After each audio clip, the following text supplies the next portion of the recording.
With FSN Spotlight, I'm Simon Marks, looking in more detail today at what exactly happened in the New York and New Jersey area on Wednesday night, when what was supposed to be merely the remnants of Hurricane Ida brought devastation to Manhattan and points beyond. In just 90 minutes, more than 3 inches of rain fell in Central Park, a record. Tornadoes touched down in New Jersey. Large segments of New York's subway system flooded, and highways were turned into rivers. Jonathan Porter is chief meteorologist at AccuWeather and says the storm is just the latest example of the impact climate change is having on society. It was very serious impacts from all the rain coming so quickly. Likely some of the strongest tornadoes in New Jersey history yesterday spawned by this storm as well. The nature of the fact that even though Ida was now inland, it's a tropical rainstorm and still is going to be a serious risk to people. In a world that we're dealing with climate change impacts, we see these kinds of extreme weather events having a much greater impact. And this is a perfect example of it, with not only what happened in New York City, but also very serious flooding across New Jersey and eastern Pennsylvania as well. You mentioned New York was largely caught flat-footed. Most residents were admittedly expecting a downpour, but nothing like the tragedy and record-setting devastation that the storm created on Wednesday night. With FSN Spotlight, I'm Simon Marks. And a recap of this week's main headlines. It was the week when America's longest war ended, as US troops pulled out of Afghanistan, capping a chaotic evacuation. Dozens of people died in the United States northeast after the area was hit by the remnants of Hurricane Ida. And the European Commission and AstraZeneca reached a settlement over COVID-19 vaccine supply. There's more from us on Twitter at Feature Story. That's Feature Story News. Nick Harper reporting. The Subway restaurant chain has reacted with shock this week after executives discovered that many customers are apparently purchasing footlong sandwiches and eating the entire 12 inches by themselves. A spokesperson for the company addressed reporters this morning. This is not how our products are intended to be consumed. Our footlong subs have always been meant to be shared among 2 or more friends. Eating an entire foot of food shouldn't be possible for most people, but they've been doing it somehow, and it needs to stop. To encourage healthier eating habits, Subway is clarifying its marketing, adjusting language on menus and in television commercials like this one. $5 footlongs? Wow, that's $2.50 per person. Subway's corporate leadership says they were horrified to learn of the misunderstanding. It's frightening. I mean, you don't see people eating entire pizzas by themselves. We even cut the footlongs in half into 2 regular-sized sandwiches before handing them to you. But I guess that wasn't clear enough. This is the Onion News Network.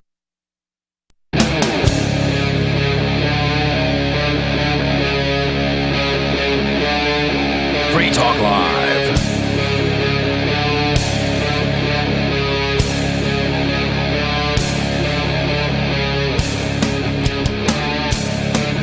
It is Free Talk Live. As always, you're invited to join us. 603-283-6160 is the number for that.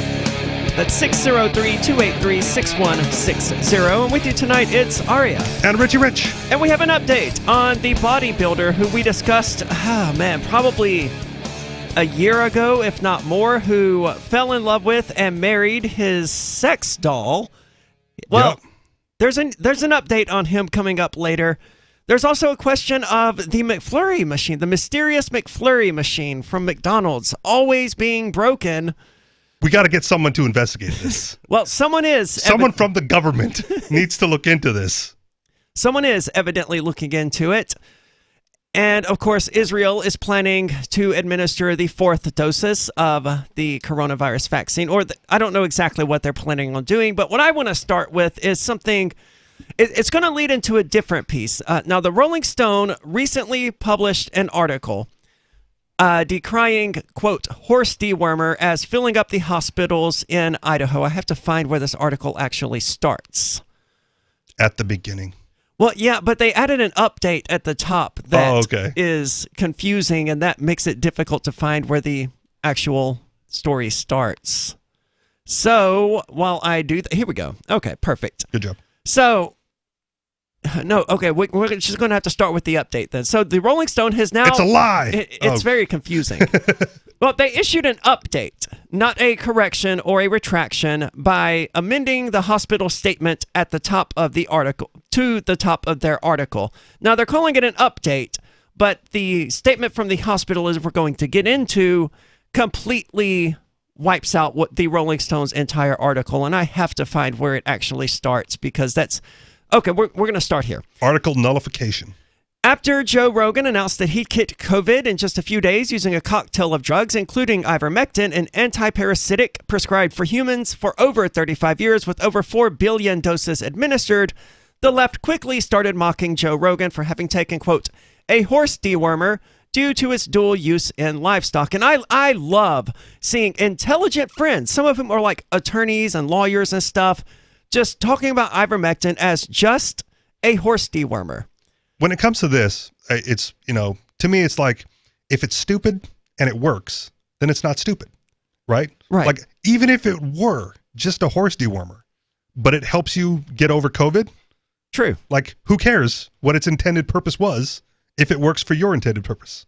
Absolutely. But it's not just a horse dewormer, and I don't know that it ever has been, but in 2015, it won the Nobel Prize. It's clearly not, but even if it were, yeah, it works. I have no dog in this fight, so I haven't really said anything public about it. I've just been sort of sitting back watching the left and the right argue with each other about it, and it's been amusing. Between rounds of Super Mario Maker? Yeah, in between rounds of that. On Friday, Rolling Stone's Peter Wade took another stab, publishing a hit piece claim that Oklahoma ERs were overflowing with people, quote, overdosing on horse dewormer. It was suspect from the beginning. The report, sourced to local Oklahoma outlet KFOR's Caitlin Ogle, cites Oklahoma ER doctor Jason McKellia, who claimed that people overdosing on ivermectin horse dewormer were causing emergency rooms to be, quote, so backed up that gunshot victims were having hard times getting access to health facilities. What state of Oklahoma? I can't imagine there are a whole lot of shootings in Oklahoma. There's probably one hospital, right, with like 2 ivermectin cases and 1 gunshot wound, and the ivermectin people showed up first, and that was it. You couldn't get the other guy in. It's not even that bad, actually. Okay.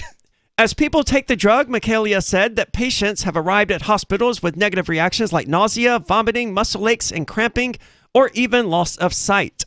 The scariest one that I've heard of and seen is people coming in with vision loss, the doctor said, and that's quoting directly from the Rolling Stone article. That's probably why Joe Rogan was squinting in that video when he posted that he was taking ivermectin. He's like, oh, my eyes are just closed.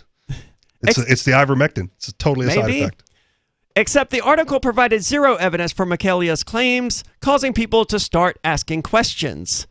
In fact, they used a stock photo of people waiting out in lines outside of a hospital to portray this scenario. And the giveaway is it's Oklahoma, it's early September, and the people in the photo were wearing full-on winter coats. And while neither KFOR or Rolling Stone mentioned the hospital Michaelia worked for, NHS Sequoia, located in Sallisaw, Oklahoma, just issued a statement disavowing Michaelia's claims, which pops up when you visit their website. It reads, although Dr. Jason Michaelia is not an employee of NHS Sequoia, he is affiliated with a medical staffing group that provides coverage for our emergency room. With that said, Dr. Michaelia has not worked at our Sallisaw location in over 2 months. NHS Sequoia has not treated any patients due to complications related to taking ivermectin. This includes not treating any patients for ivermectin overdose. And then they have a picture of the actual...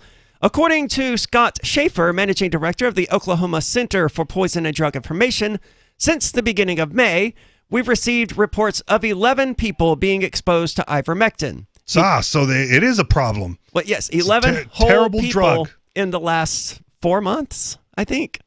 Meanwhile, this BS story has also been picked up by the far-left Business Insider and The Independent, as well as The Guardian and other outlets, including Rachel Maddow and several others, quoting this Rolling Stones article, retweeting it as though it's valid. And in fact, it's medical misinformation from the Rolling Stone. So it's been fact-checked, obviously. Well, this article here has fact-checked it. They actually bothered to call the hospital, and the hospital was like, no, we don't have any ivermectin patients. So it was Parroted by Rachel Maddow and many others, because of course it was. They get to point their finger and say, "Ha ha, the stupid people on the right." Taking their horse dewormer. Right.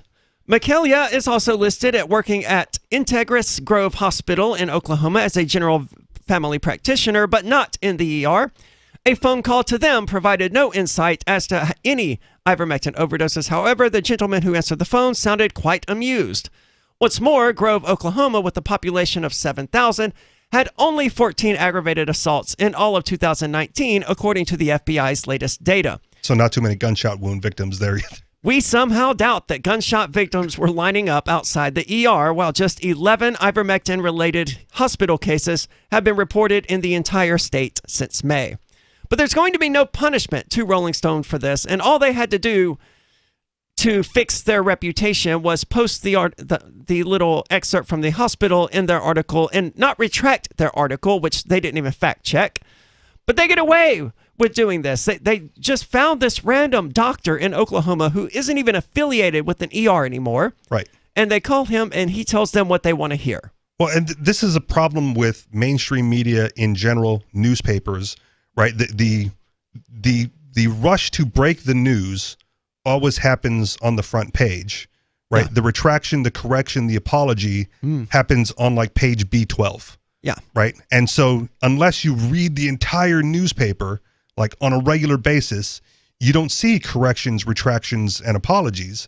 What gets stuck in the head of all the people is just the headline and the main story that has since been corrected. I think there have also been studies that show that, issuing corrections and retractions, they don't change the mind of people who initially read the article. Right.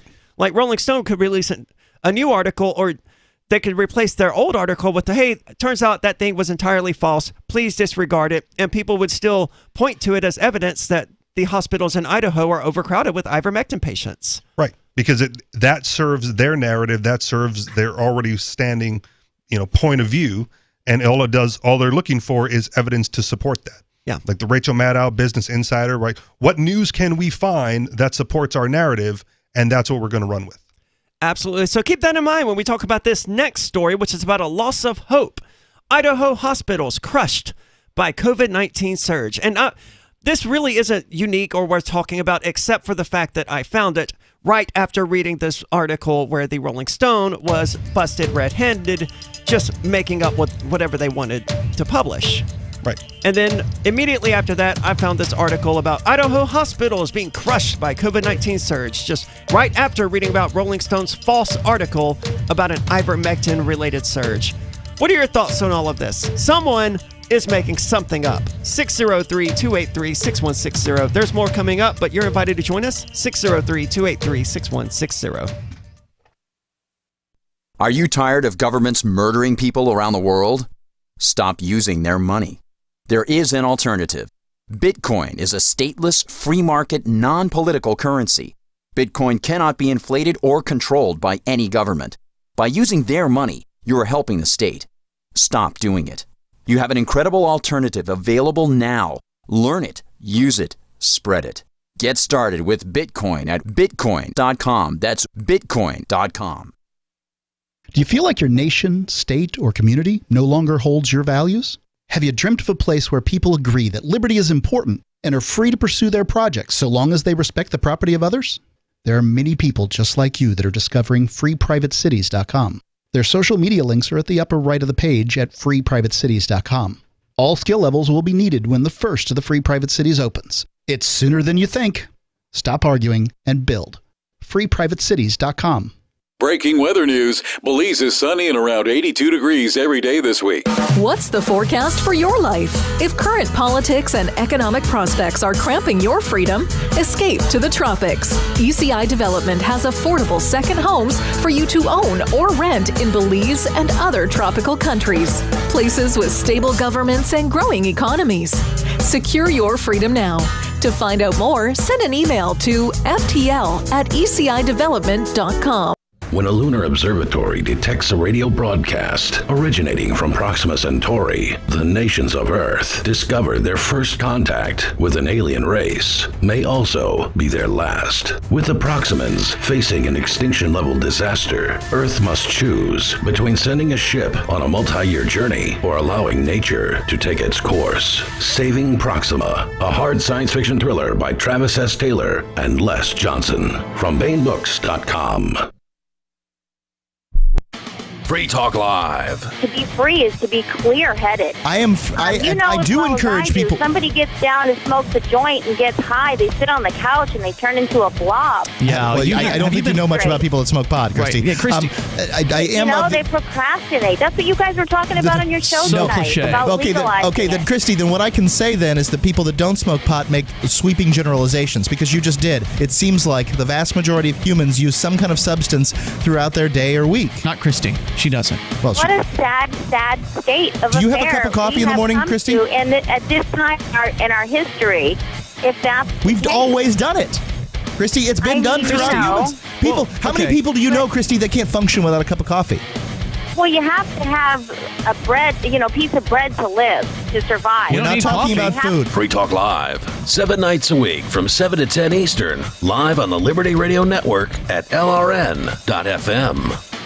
Some of you asked, and now we've delivered. LRN.FM's live Keene, New Hampshire studio shows are now streamed in HD on Twitch. Visit our channel at twitch.lrn.fm and give it a follow. If you have Amazon Prime, you get 1 free subscription on Twitch. If you use it on our channel, Twitch will give LRN.FM a monthly piece of your Prime subscription cost. So please watch, follow, share, and subscribe to twitch.lrn.fm. That's twitch.lrn.fm. Looking for a great real estate investment? Consider New Hampshire, which is ground zero for the Liberty Movement. Your first call should be to Mark Worden from Porcupine Real Estate. He's more than just a real estate agent. He's your New Hampshire concierge. Where are the best places to live? Do you want farm, city, the burbs, or forest? Do you want a duplex or multifamily building so that renters pay your mortgage? There are homes in all price ranges in New Hampshire, and Mark can help with financing too. Invest in liberty and property. Mark Worden can help. PorcupineRealEstate.com. Do you appreciate what we do? Help us advertise, market, and promote for just $5 a month at amp.freetalklive.com.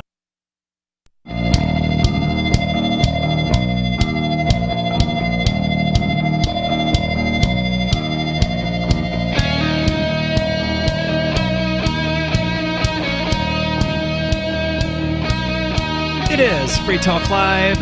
You can join us, 603-283-6160. If you want to take control of the airwaves and share your opinion on national radio, that's 603-283-6160. I want to tell you about Bitcoin.com. It is the best place to go to learn about cryptocurrency. If you're new to it, just click Getting Started at the top of the page. There you'll find all sorts of useful information, including a number of short videos that will teach you the basics of this world-changing, life-changing technology.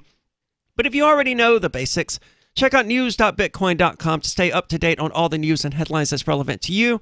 That's news.bitcoin.com. Anything crypto related you need, you can probably find it at bitcoin.com, all on a sleek and easy to use modern website. That's bitcoin.com. We've got Dave Ridley calling from the Ridley Report. Dave, you're on Free Talk Live. Hey, folks. So you guys have probably already reported on the initial backlash against the New Hampshire Independence Amendment. You give us too much credit. Is there already backlash? The NH Independence Amendment. I know there was that one dude on Twitter who was like upset about it, but that was just like one dude on Twitter. That's all I saw. And someone showed me that. That's probably who the media reports to. So they picked up on his lead, and so there's two articles in two of the major papers in New Hampshire. Oh, really? Criticizing State Rep Mike Sylvia, who is the politician who is spearheading our effort to get independence legislation before the voters. Yeah. I have not seen these at all. Me neither. So fill us in. Is this like WMUR and Union Leader? No, it's the Laconia Sun and the Concord Monitor. Okay, cool. So they're upset at Mike because he's taking part in this and like, no, how dare you let the public vote on a thing? I think that's what they're really upset at him for. But what they're trying to focus on comments that he made during our first call, which you were on and you would have heard. Yeah. That comment where he was like paraphrasing the sort of the paranoia that's been going on about immigrants. Right. And after paraphrasing it, he condemned it. Right? Do you remember that part? I do remember that part. I mean, yes, he did speak as though, he wasn't being publicly recorded, and he may have been a bit careless, but he was certainly not espousing racism. He was actually mocking the idea and looking to exploit the racism that is largely existent on the right against Republicans. Right. So some of these media outlets have picked it up and made it sound like his paraphrase was what he really, that was like they've made it sound like his belief was sort of opposite of what it is. Does that make sense? Because that's typical. They didn't fact check it or watch the video for context. I'm not surprised to hear that. I'm disappointed that even local media outlets here in New Hampshire can't bother to actually watch the video. It kind of reminds me of a Bill Burr bit where he talks about like getting a bad read in court, right? Like you take it out of context and you get a bad read, and all of a sudden you sound like the opposite of what you're talking about. Yeah. So anyway, I hope I may be forgiven for reading my 200-word letter to the editor that I sent in response, because I would be surprised if these outlets actually published the letter. So I gotta publish it where I still can. So I'll publish it with you right now if it's okay. Yeah, go for it. So it says, quote, NH independence versus Fed rule. We're not competing with perfect here. Dear folks at The Sun, some thoughts regarding your article about Belmont Rep. Mike Sylvia's attempt to bring forward the NH Independence Amendment. This is legislation which, if passed, would let New Hampshire voters decide whether they want to continue being governed by Washington. The latter appears to have proven effective only at mistreating immigrants in Texas and running torture chambers in Afghanistan. You pointed out Sylvia's comments in which he paraphrased then condemned anti-immigrant sentiments. These comments have triggered an attempt by federal sympathizers to paint Sylvia's meaning as opposite of what it was. Now, presumably, we are all in agreement that harsh deeds are a much nastier thing than harsh words. As the loudest open borders Spanish-speaking voice in New Hampshire's independence faction, I'm more enraged over Fed mistreatment of my sisters and brothers from Mexico than over any comment a person could ever make. We are not competing with perfect here, not even with D-. Washington dumps kids into concentration camps for being born in the wrong spot and orders you to underwrite the service. But folks are more upset about a comment by a $100 a year citizen legislator. Maybe what the pro-Fed faction fears. I'm sorry, go ahead. Worth mentioning again is that it's a statement that was completely taken out of context. Right. Well, I wouldn't say it was completely taken out. They didn't misquote him, and they did post some context, but they made sure that was kind of a little further down. And the headline, paraphrased him to make it sound like what he said was a lot nastier than what he said. Does that make sense? Well, I mean, the Concord Monitor piece appears to be relatively fair.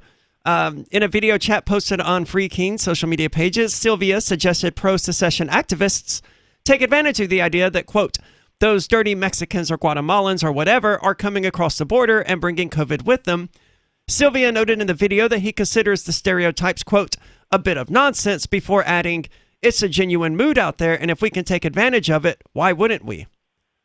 So he's right. So, but it doesn't if sound we like can take advantage of their racism, why wouldn't we? But they're making what they're doing is they're making him sound racist because they're quoting him by saying, like, look what he said, those dirty Guatemalans and dirty Mexicans. Well, that's what the GOP at large believes. They Understood. just don't say it. So right, we covered this a little bit the last time I was here, right? With like the leftist talking points, right? Right. If you know what they are, then you can use that to your advantage.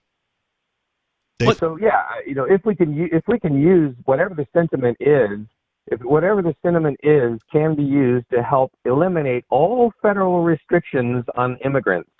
That would probably be something I would favor as an immigrant if I were an immigrant.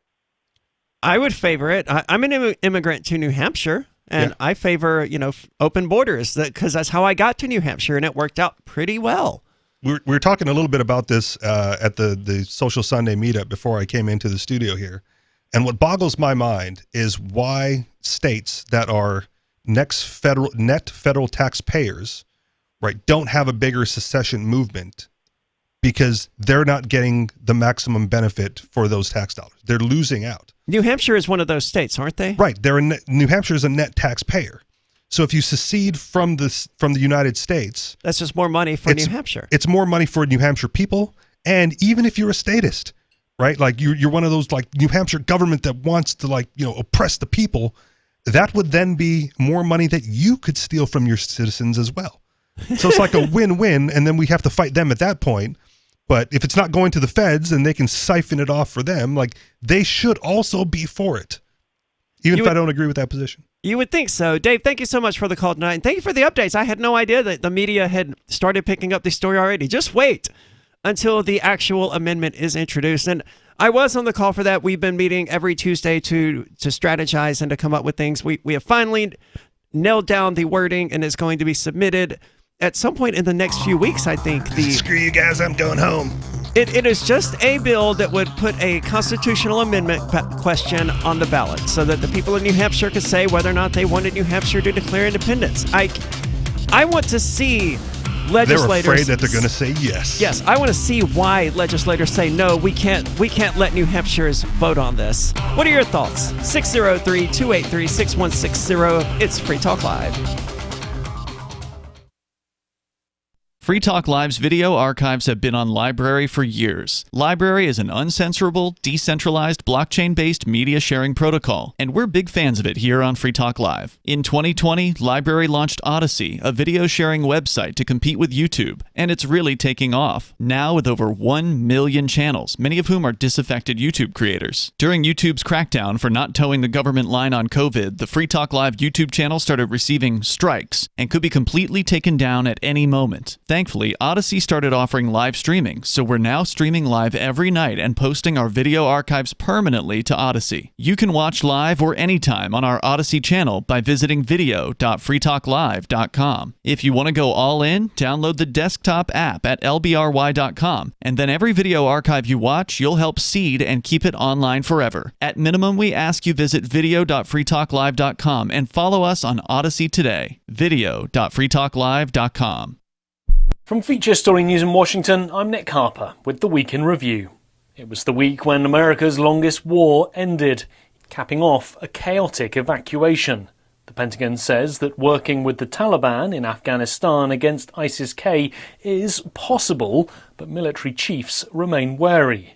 While in Washington, US President Joe Biden is now facing a political backlash. Some 200 Americans remain stranded in Afghanistan, along with tens of thousands of Afghans who were trying to leave.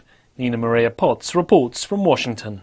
While Afghans are grappling with a brutal new reality, so too is America's president. He faces an unrelenting avalanche of bipartisan criticism. In a televised address to the nation after the last U.S. planes left Afghanistan, he defended his choices. I was not going to extend this forever war, and I was not extending a forever exit. The focus of both Republican and Democratic anger is the fact that he's left Americans behind. House Republican leader Kevin McCarthy. Never in my lifetime would I ever believe America would have an administration make a decision to leave Americans behind. It's not the victory any president could have wished for. Dozens of people died in the United States Northeast after the area was hit by the remnants of Hurricane Ida. It dumped historic rainfall on the region after it made landfall earlier in the week in Louisiana, smashing through the state and causing a destructive path north through the US, as William Denslow reports from New York. The first ever flash flood emergency was declared in New York City late on Wednesday as over half a foot of rain fell overnight. The city's subway system effectively ground to a halt. Many of those that died in New York City were trapped in basement apartments. The state's governor, Kathy Hochul, says she'll demand answers to find out what can be done differently the next time an extreme weather event occurs. President Joe Biden said the flash floods are evidence that the climate crisis is here and poses one of the greatest challenges of our time. The European Commission and AstraZeneca reached a settlement over COVID-19 vaccine supply. It ends what was shaping up to be an ugly court battle over hundreds of millions of missing COVID-19 vaccines. Tony Waterman has more from Brussels. AstraZeneca has committed to deliver the remaining 200 million doses under the EU's contract by the end of the first quarter of 2022. Brussels has called the settlement a binding agreement, but it's unclear what the penalty would be if AstraZeneca fails to meet the target. The EU launched legal action against the vaccine maker in April, after multiple delivery dates were missed, resulting in a shortfall of hundreds of millions of doses. AstraZeneca has maintained that its contract with the EU only required it to make its best reasonable efforts to ship the jabs on time. From Bureaus Worldwide, this is FSN. Our Matrix server is about as free as internet chat can be. Join the existing rooms or create your own at chat.freetalklive.com.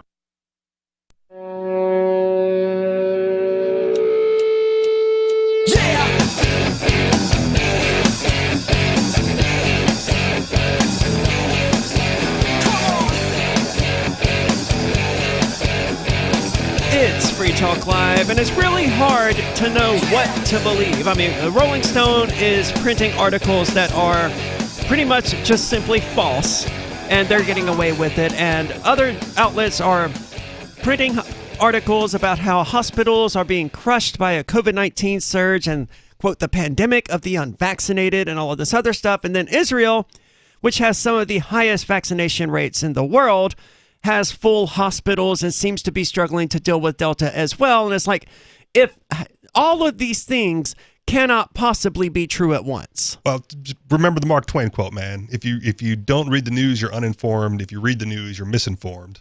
Yeah, I play more video games. That's definitely the case. If I didn't have to know things to come over here and comment on them, I probably would be so out of the loop as far as mainstream media is concerned. It'd be unimaginable. It would be good to be out of the loop for the mainstream media because they do nothing but fear-mongering. Someone called earlier and asked us to look into a cryptocurrency story published in the New York Times today, apparently. It's a lengthy hit piece against cryptocurrency. It's just fear-mongering. It's the same old nonsense that the media always treads out about Bitcoin. Oh, it's insecure. Hackers. It's used in criminality and things like that. And all of which has been denied by the Department of Justice and the FBI, as well as, I think, the CIA. And again, even if it were, so is the dollar. Yes, also right? True. Like you can't levy that complaint against Bitcoin and then say like that's why we need the Federal Reserve note, right? Because it's the Federal Reserve note is better for criminal behavior because it's even less traceable. It's than completely Bitcoin. anonymous. It's completely anonymous. And yet no one levies that concern against Federal Reserve notes. Just Bitcoin. Yeah, it's amazing how it works. So here's an article from the AP. The intensive care rooms at St. Luke's Boise Medical Hospital are full, each a blinking jungle of tubes, wires, and mechanical breathing machines. The patients nestled inside are a lot of like, all unvaccinated, mostly middle-aged or younger, reliant on life support and locked in a silent struggle against COVID-19. Well, now we know what Joe Rogan's cure is. Just give it to them. Right? Right.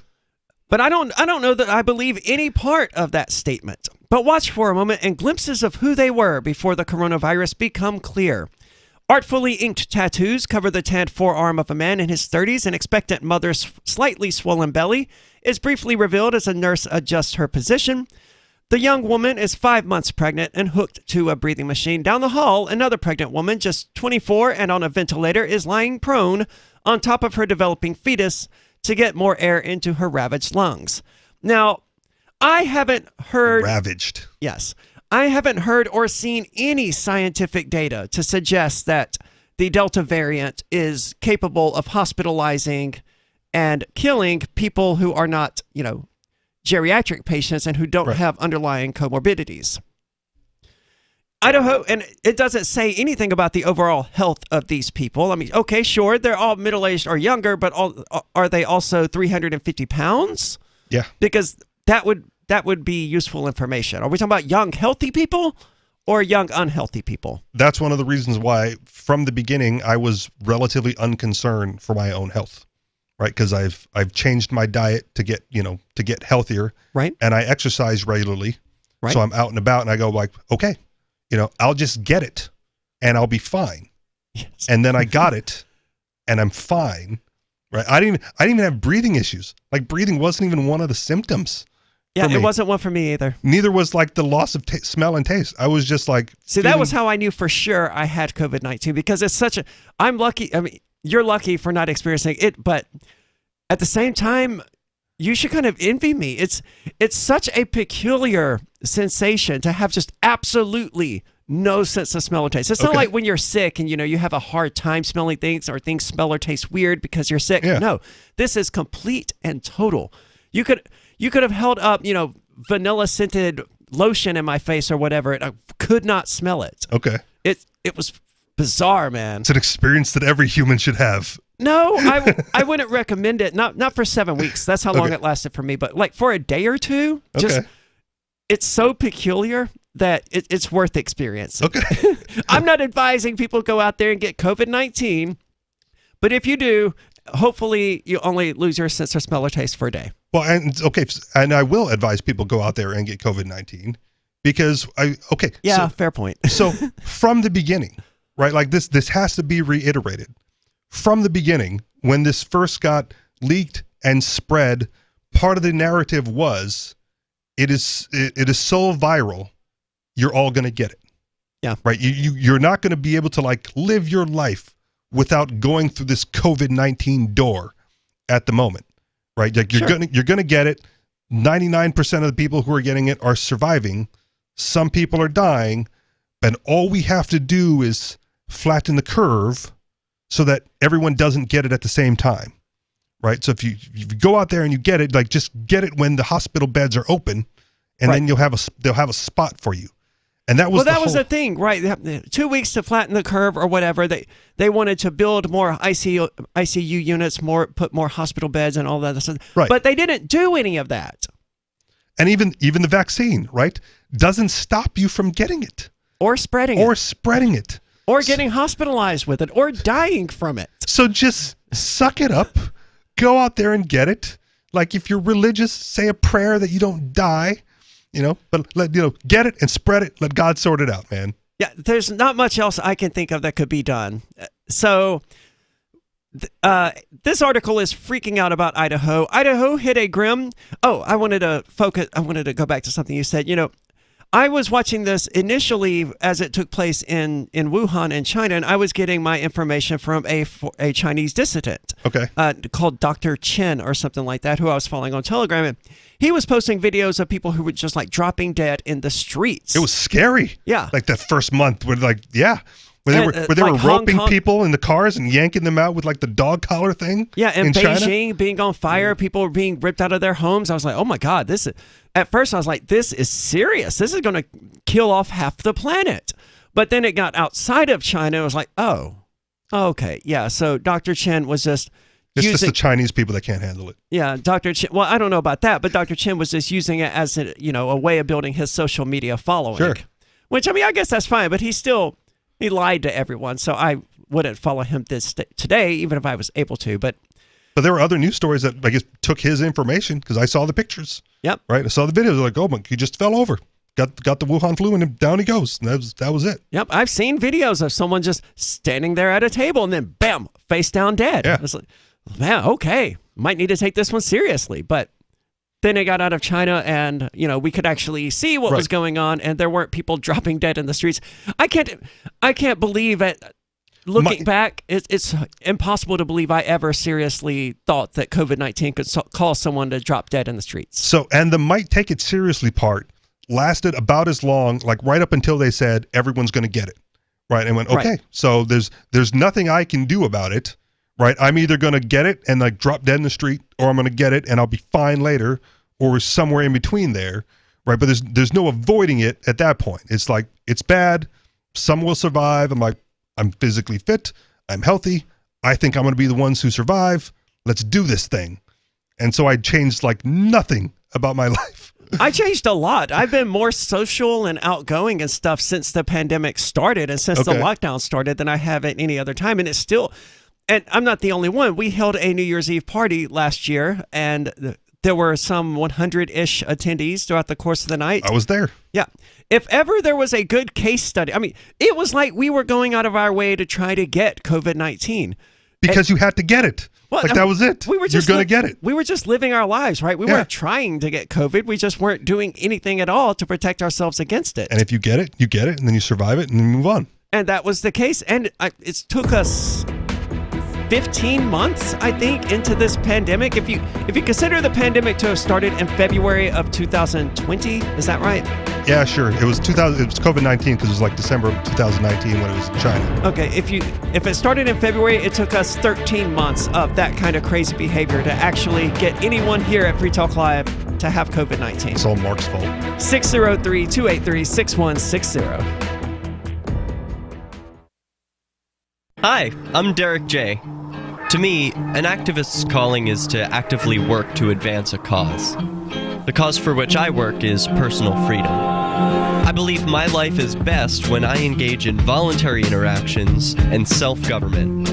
I reject the idea that anyone else has a higher claim to my life or my body than I do.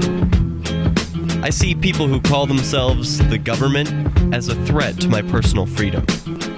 I realize you may feel differently, but my relationship with the people who call themselves the government is completely involuntary. If Starbucks used some of its money to drop bombs, I wouldn't shop there. So why would I support the American empire? The empire does not require my consent. Derek J's Victimless Crime Spree. Watch it for free and order the Director's Cut DVD at victimlesscrimespree.com. That's victimlesscrimespree.com.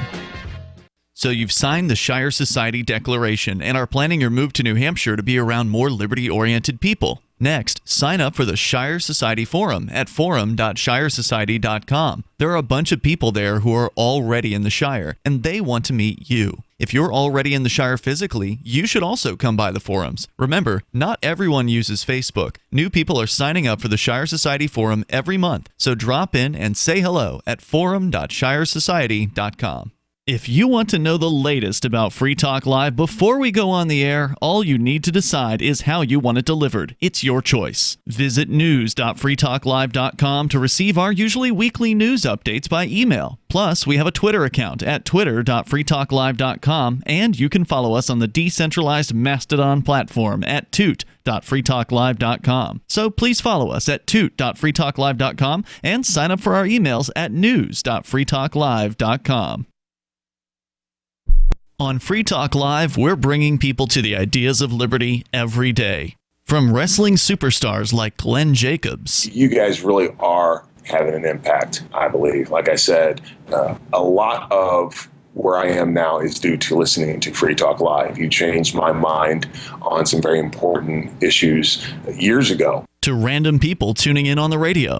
I was kind of stuck in the left-right paradigm. I heard your show by chance on a Saturday night.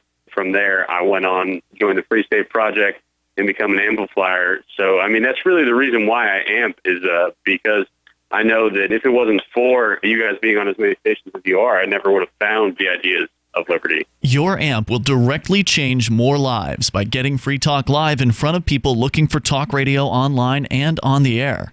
When you amp Free Talk Live, you get perks like access to the AMP-only Facebook group and AMP podcast. Visit amp.freetalklive.com.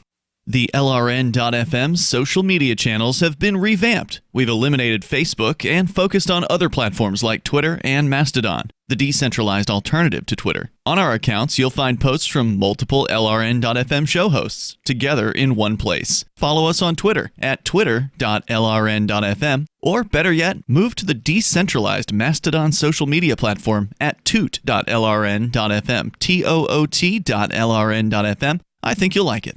The new 4th edition of Healing Our World, The Compassion of Libertarianism, will take your understanding of liberty to a deeper level and has over 1,300 updated references, new cartoons, and a foreword by Dr. Ron Paul. With discounts for multiple book purchases, the 4th edition of Healing Our World is a great gift for the liberals, pragmatists, environmentalists, and Christians in your life who think libertarianism is cold-hearted. Get yours today at healing.freetalklive.com and use promo code FTL for a $5 discount.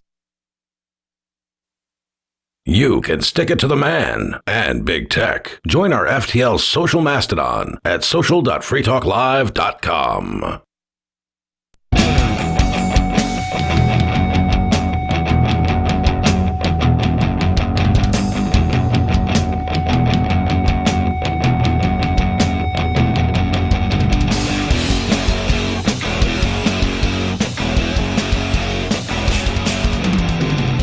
It is Free Talk Live, and I want to tell you about Intercoin because we were the first major radio show to tell the world about Bitcoin. So where were you when the crypto revolution first began? Did you end up buying any back then? Well, now it's 10 years later, and a new generation of crypto is hoping to change the world again. If you listened last year, you heard us talking about Intercoin. It's a new cryptocurrency to help local communities and businesses make their economies stronger, all without having to rely on the state. Intercoin team members already built apps that have now reached 9 million users in dozens of countries across the world.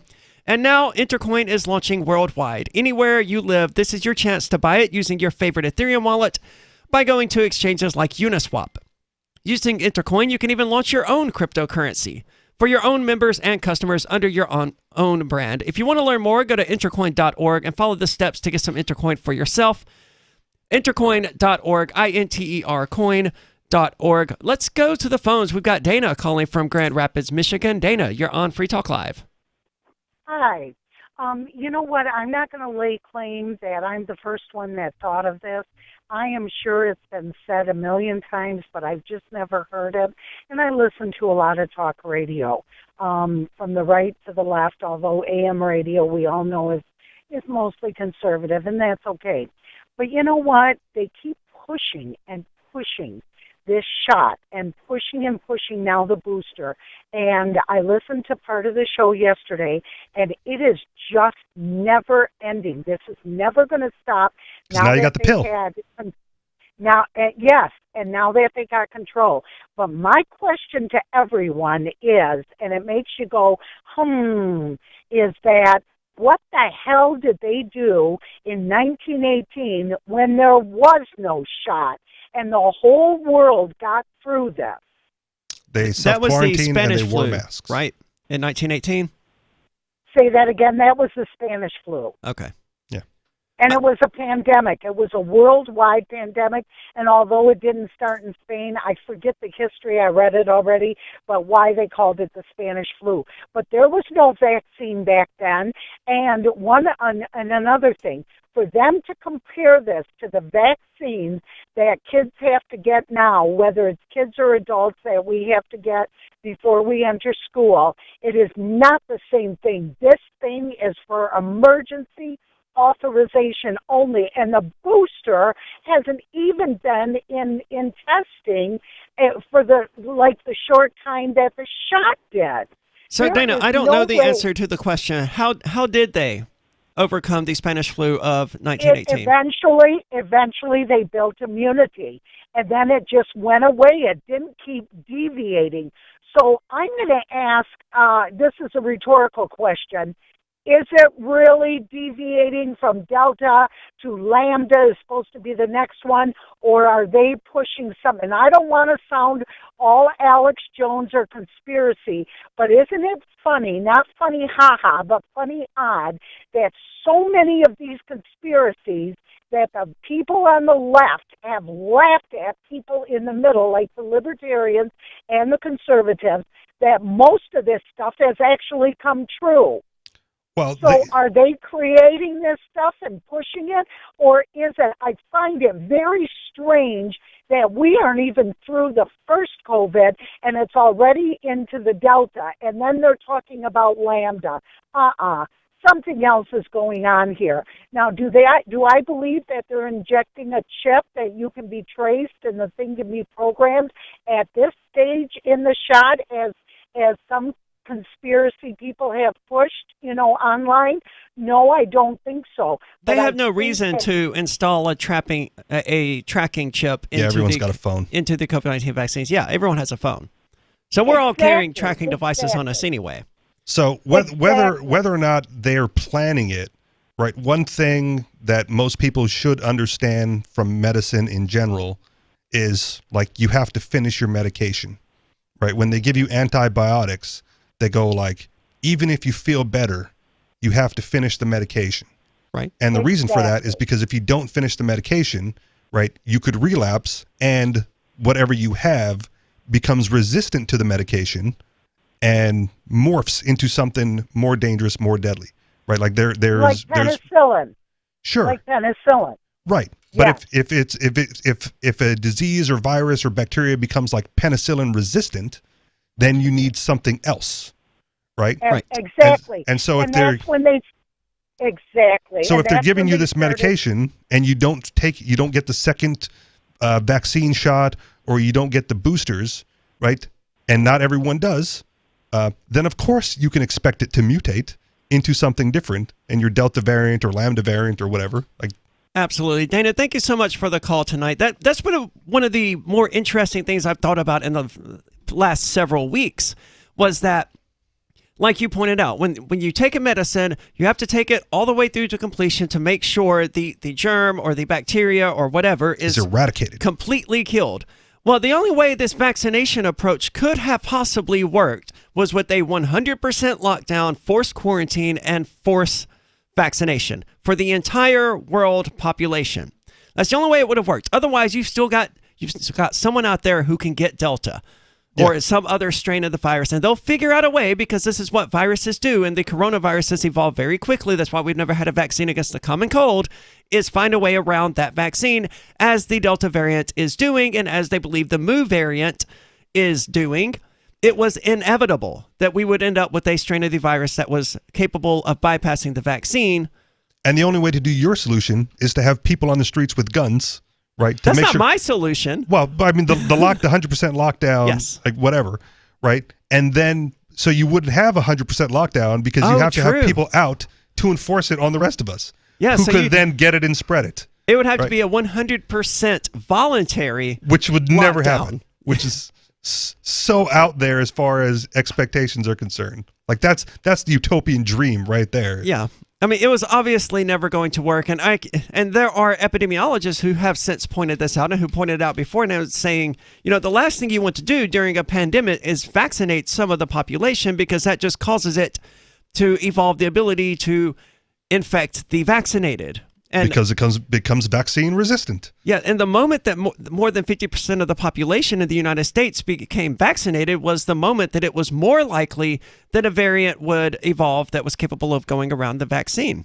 Now, if you want to get conspiratorial, right, my biggest concern with this whole vaccine, booster, plus pill that they're trying to get everyone on is not necessarily what's in it, but what happens if you stop taking it? The booster shots? The booster shots or the pill. I haven't heard about the pill. Well, I mean, it was covered last night on Free Talk Live, so there's a pill now. I was not listening last night. Well, okay, so just so you know then, okay, there is a pill that they're trying to get people to take who aren't even at risk of dying from COVID. Is that pill ivermectin? There was some speculation last night that it was going to contain ivermectin, but Peakless Mountaineer was like, no, ivermectin's too cheap, so they're not going to put that in there. But the pill is basically a twice-a-day remedy for people at like zero risk of hospitalization and that are already okay, basically. Like they're not gonna die, they're not gonna get hospitalized, but to prevent them from getting COVID-19, like we've got this 2-a-day pill on the horizon. Oh, this prevents you from even getting COVID-19? So this is a pill vaccine. This is a vaccine in pill form? It's in addition to the vaccine and booster. Okay. It's like a daily it's an ongoing, never-ending, twice-a-day treatment to help you survive COVID-19. That's absolutely ridiculous. I missed this. I need to hear more about this. Listen to the archive. I absolutely will have to. Archive.freetalklive.com. But either way, right? Like, if you want to get conspiratorial, you're going to get a whole bunch of people like basically addicted, right? Because what happens if you get off the pill? Like, do you then get COVID? Are you at higher risk for it? Or do you just have withdrawals from it? Right. Do you become then like physiologically addicted to the pill? Just correction, the pill is for people with COVID-19. They're testing it. They're testing it. It's a twice-a-day pill. It'll be for people who either are going to the hospital or not going to the hospital. They haven't determined yet. They're still... I thought it was people who weren't even like at risk of getting hospitalized. That's who they're testing right now. Okay. So they don't know what this thing does or how useful it could even be. There's like, hey, this might work. Yeah. Okay. And then again, what happens if you get off the pill? Well, presumably you wouldn't have COVID-19 and you wouldn't therefore be taking the pill long enough to like form any sort of physical addiction or anything like that. Maybe. I mean, I certainly don't know.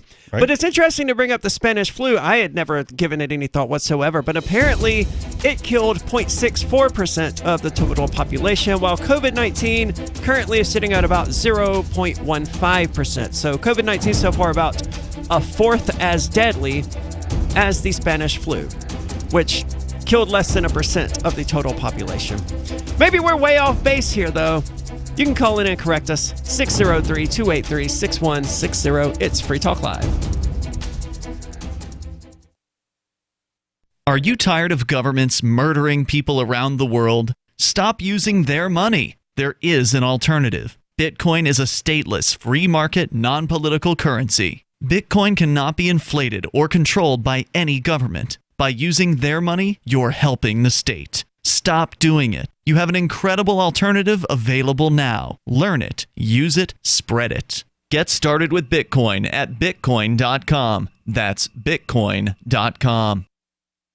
Do you feel like your nation, state, or community no longer holds your values? Have you dreamt of a place where people agree that liberty is important and are free to pursue their projects so long as they respect the property of others? There are many people just like you that are discovering freeprivatecities.com. Their social media links are at the upper right of the page at freeprivatecities.com. All skill levels will be needed when the first of the Free Private Cities opens. It's sooner than you think. Stop arguing and build. freeprivatecities.com.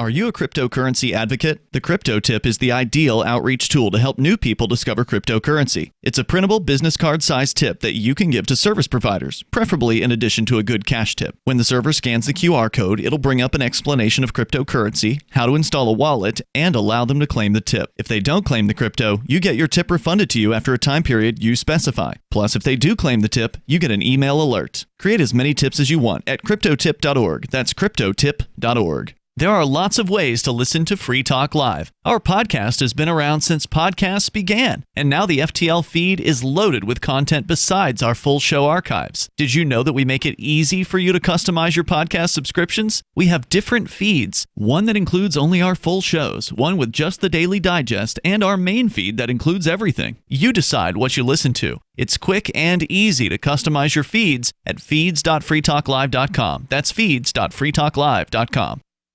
You're listening to the live edition of Free Talk Live. Hour number 2 is next after the news here on the Liberty Radio Network at LRN.FM. From Feature Story News in Washington, I'm Nick Harper with the Week in Review. It was the week when America's longest war ended, capping off a chaotic evacuation.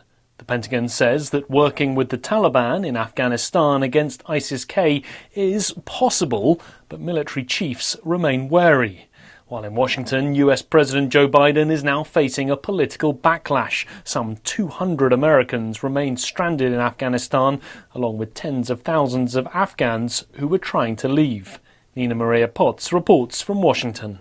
While Afghans are grappling with a brutal new reality, so too is America's president. He faces an unrelenting avalanche of bipartisan criticism. In a televised address to the nation after the last US planes left Afghanistan, he defended his choices. I was not going to extend this forever war, and I was not extending a forever exit. The focus of both Republican and Democratic anger is the fact that he's left Americans behind. House Republican leader Kevin McCarthy. Never in my lifetime would I ever believe America would have an administration make a decision to leave Americans behind. It's not the victory any president could have wished for. Dozens of people died in the United States Northeast after the area was hit by the remnants of Hurricane Ida.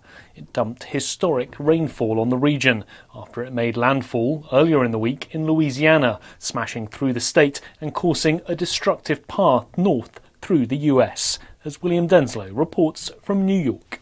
The first ever flash flood emergency was declared in New York City late on Wednesday as over half a foot of rain fell overnight. The city's subway system effectively ground to a halt. Many of those that died in New York City were trapped in basement apartments. The state's governor, Kathy Hochul, says she'll demand answers to find out what can be done differently the next time an extreme weather event occurs. President Joe Biden said the flash floods are evidence that the climate crisis is here and poses one of the greatest challenges of our time. The European Commission and AstraZeneca reached a settlement over COVID-19 vaccine supply. It ends what was shaping up to be an ugly court battle over hundreds of millions of missing COVID-19 vaccines. Tony Waterman has more from Brussels.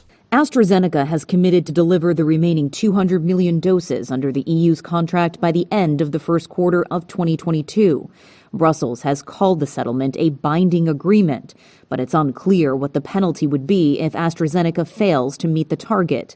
The EU launched legal action against the vaccine maker in April after multiple delivery dates were missed, resulting in a shortfall of hundreds of millions of doses. AstraZeneca has maintained that its contract with the EU only required it to make its best reasonable efforts to ship the jabs on time. From bureaus worldwide, this is FSN. With FSN Spotlight, I'm Simon Marks, looking in more detail today at what exactly happened in the New York and New Jersey area on Wednesday night, when what was supposed to be merely the remnants of Hurricane Ida brought devastation to Manhattan and points beyond. In just 90 minutes, more than 3 inches of rain fell in Central Park, a record. Tornadoes touched down in New Jersey. Large segments of New York's subway system flooded, and highways were turned into rivers. Jonathan Porter is chief meteorologist at AccuWeather and says the storm is just the latest example of the impact climate change is having on society. It was very serious impacts from all the rain coming so quickly. Likely some of the strongest tornadoes in New Jersey history yesterday spawned by this storm as well. The nature of the fact that even though Ida was now inland, it's a tropical rainstorm and still is going to be a serious risk to people. In a world that we're dealing with climate change impacts, we see these kinds of extreme weather events having a much greater impact. And this is a perfect example of it, with not only what happened in New York City, but also very serious flooding across New Jersey and eastern Pennsylvania as well. You mentioned New York was largely caught flat-footed. Most residents were admittedly expecting a downpour, but nothing like the tragedy and record-setting devastation that the storm created on Wednesday night. With FSN Spotlight, I'm Simon Marks. And a recap of this week's main headlines. It was the week when America's longest war ended, as US troops pulled out of Afghanistan, capping a chaotic evacuation. Dozens of people died in the United States northeast after the area was hit by the remnants of Hurricane Ida. And the European Commission and AstraZeneca reached a settlement over COVID-19 vaccine supply.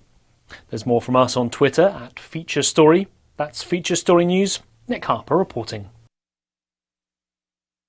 After excitedly posting an image of a Lamborghini Rebenton to his Facebook account earlier this afternoon, 38-year-old little boy Nick Weber talked to Onion reporters about his passion for fast cars. When I saw that car, I was like, whoa, it was so cool. I had to show it to all my friends. I like red cars the best, but only ones that are really, really fast. I can't wait to get one when I'm older. I'm going to get the fastest car in the whole world. Though Weber also frequently posts about his other interests, which include motorcycles, fighter jets, and Marvel superhero Iron Man, the nearly 40-year-old small child confirmed that sports cars are his favorite, and the picture of the bright yellow Lamborghini has already garnered 15 likes and 9 comments from other enthused middle-aged children who are friends with Weber on the social networking site. My best friend Bradley, he sent me a picture of a blue convertible that's so awesome. It has these big wheels and even has a racing stripe on it. After watching several online videos of fast cars and eating a peanut butter and jelly sandwich for lunch, the home-owning little tyke went to his room to take a nap. This is the Onion News Network.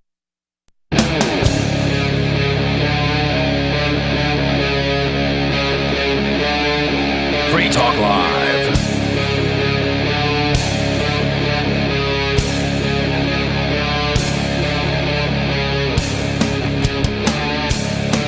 It is Free Talk Live, and as always, you're invited to join the discussion. 603-283-6160. That's the caller line. That's 603-283-6160. And with you tonight, it's Aria. And Richie Rich. And Idaho hit a grim COVID-19 trifecta this week, reaching record numbers of emergency room visits, hospitalizations, and ICU patients. Now, an emergency room visit, as far as I'm aware, is just someone going to the hospital to get tested for COVID-19.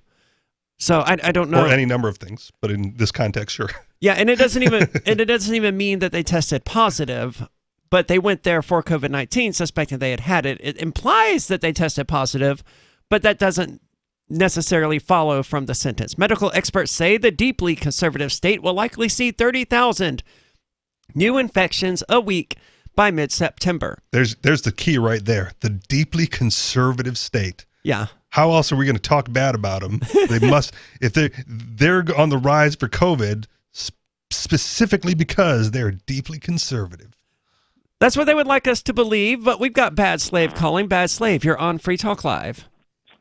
Yes, thank you very much for taking my call. Well, we have to. The interesting thing is that here we are quoting statistics again, which you had done for the Spanish flu and COVID. It's what libertarians are good at, man. We have statistics for everything. Yeah, well, to bring these numbers in, and then to not say that there has never been, since I've been aware, and I've been, for more than a year now, been saying, the numbers are junk. That they we know the numbers are only so useful, right? Like, you have to know the context of the numbers and what exactly they're purporting. Like 30,000 new infections a week by mid-September, that sounds really scary. But how many of these infections are actually leading to hospitalization or death or anything like that? It seems relatively few. Yeah, or death is the important part, because I have a friend on Facebook who'll post like the Hawaii updates, right? Like, like 1,000 new cases, and then 3 deaths. I go, well, that's still a pretty good percentage of survival, Yeah. And it has I think the percentage right now is 99.8% survival rate or something like that. I mean, and the numbers that he's posting are consistent with that. Yeah. But, these people, they come out and then they say, but that's still too many deaths or whatever. It's hard not to argue with them. I mean, yes, that is a number of deaths and it sucks. But those people probably would have died of the flu or something this year anyway. Well, exactly, but to it's pure fear mongering to take bad numbers and announce them. Well, I mean, the Rolling Stone was outright fabricating stories, and there don't seem to be any consequences for that. I mean, they made up this story based on this doctor who didn't even work at an ER and his experiences that he was reporting to them, and they didn't fact check it at all. I'm speaking to a radio station, and I trust what you guys do, and I want you to do it better. So you need to be the ones that say, well, this is what they say, but of course, all along we've known that those numbers have not been accurate. I'm pretty sure that was the entire point of the first hour of the show. Right. Yeah. To point out these two articles from what people would consider mainstream media sources, and to inform people that they're fabricating the story from the ground up, so you can't trust those outlets. Yeah, that's why we led with the Rolling Stone cover. I mean, it's an absolute bombshell. The Rolling Stone couldn't even be bothered to call this hospital. They just took this random doctor's word for it and published this story alleging that Idaho was turning away gunshot wounds because their ICU beds were filled with ivermectin overdoses. And in fact, there's no part of it that's true. Right. It's just amazingly bizarre to me. It isn't bizarre to me because most people aren't seeing it. Thank you so much for the call tonight, Baslave. I mean, most people are just seeing these stories and they're not even reading them. They're just looking at the headlines and assuming them to be true because it's the Rolling Stone. They wouldn't lie. Part of it for me as well is the company that I now keep since, migrating to New Hampshire. Like if I was still in Hawaii, this might be a surprise that people actually believe these stories, right? But well, because those are the people there, right? They're locked down, they're masked up. It's ridiculous how even family members believe some of the narrative that's going on in Hawaii, right? But I'm not around those people anymore. So when I read headlines like this and I go, of course it's fabricated.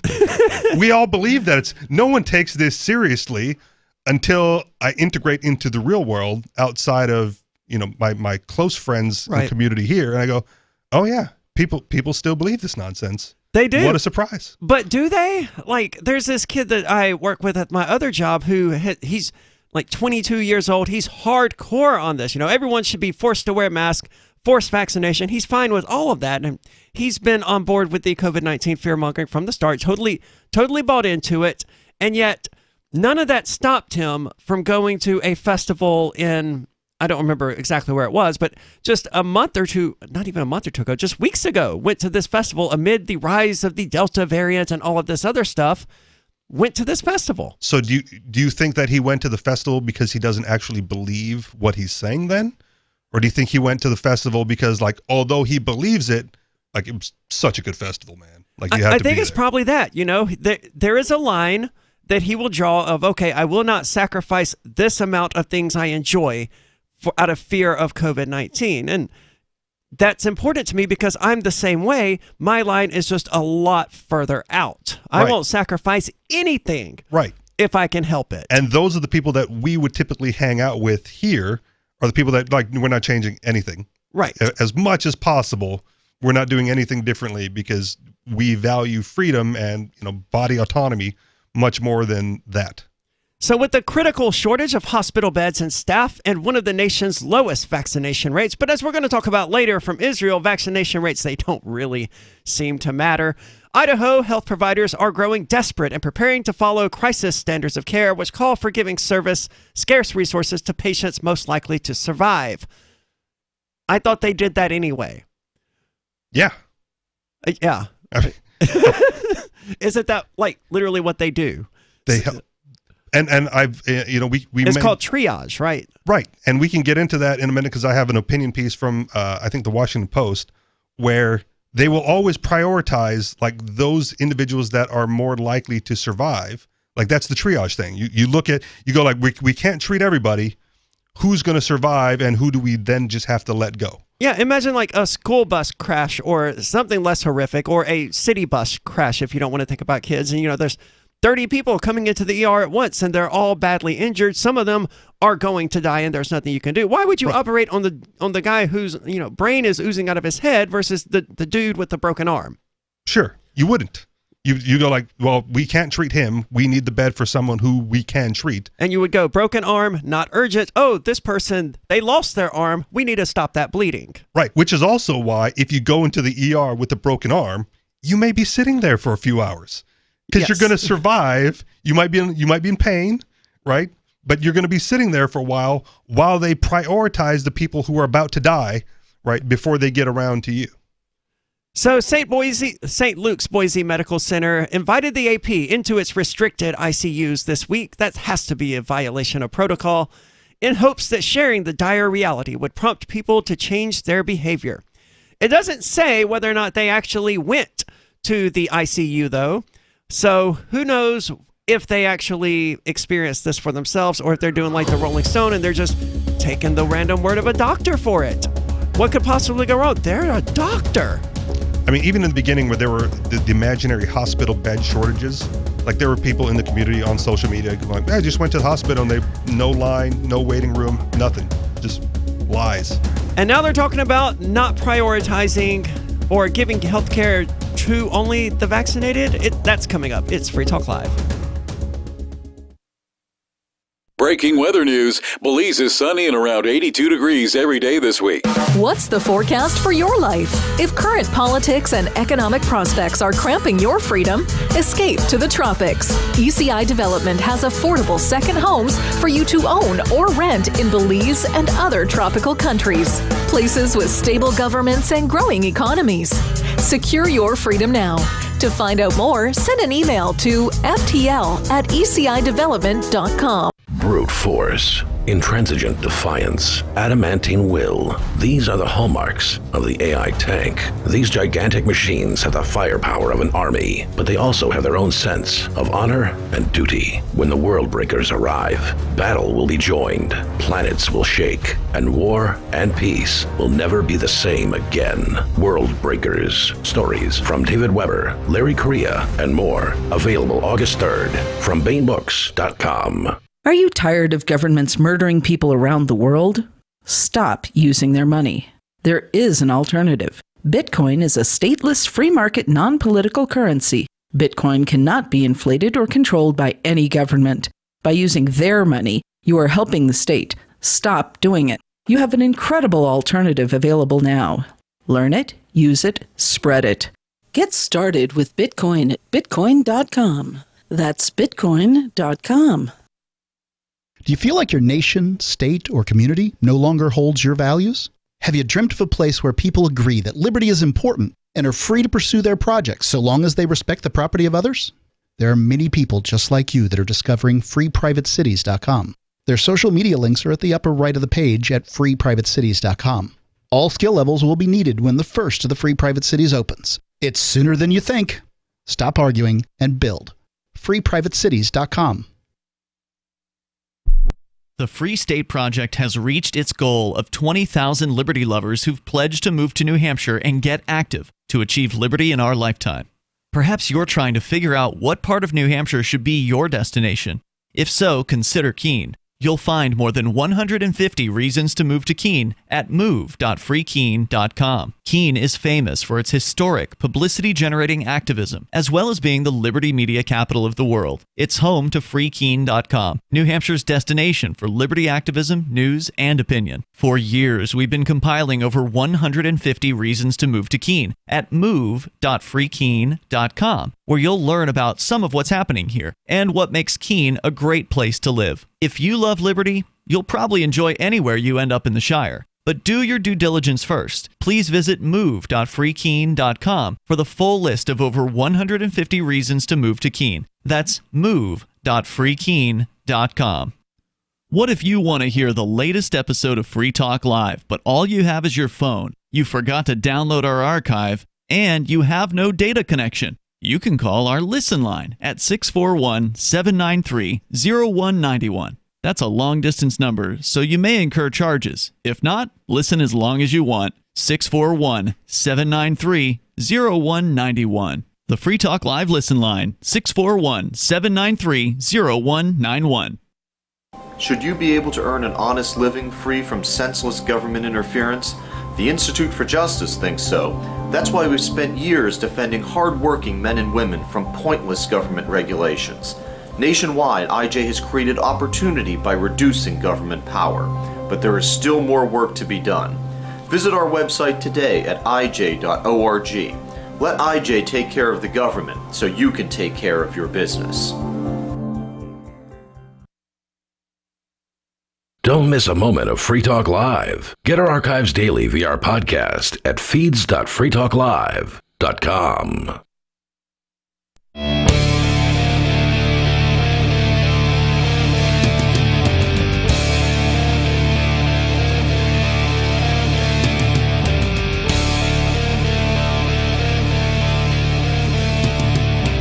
It's Free Talk Live. As always, you're invited to join us at 603-283-6160. That's 603-283-6160. With you tonight, it's Aria. And Richie Rich. And can doctors already make decisions about who to save and who to not help?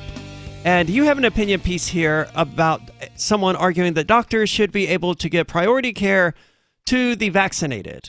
Yeah, the opinion is that doctors should be allowed to give priority to vaccinated patients when resources are scarce.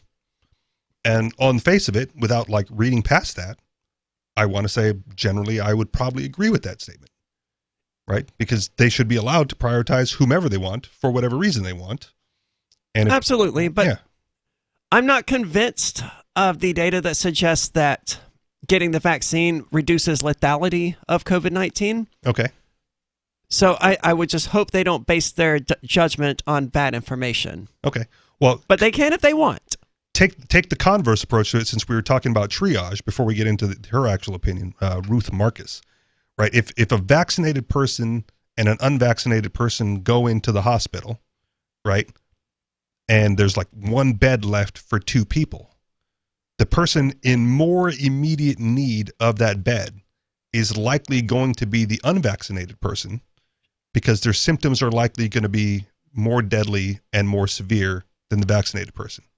If the science is true on this. If the science is true.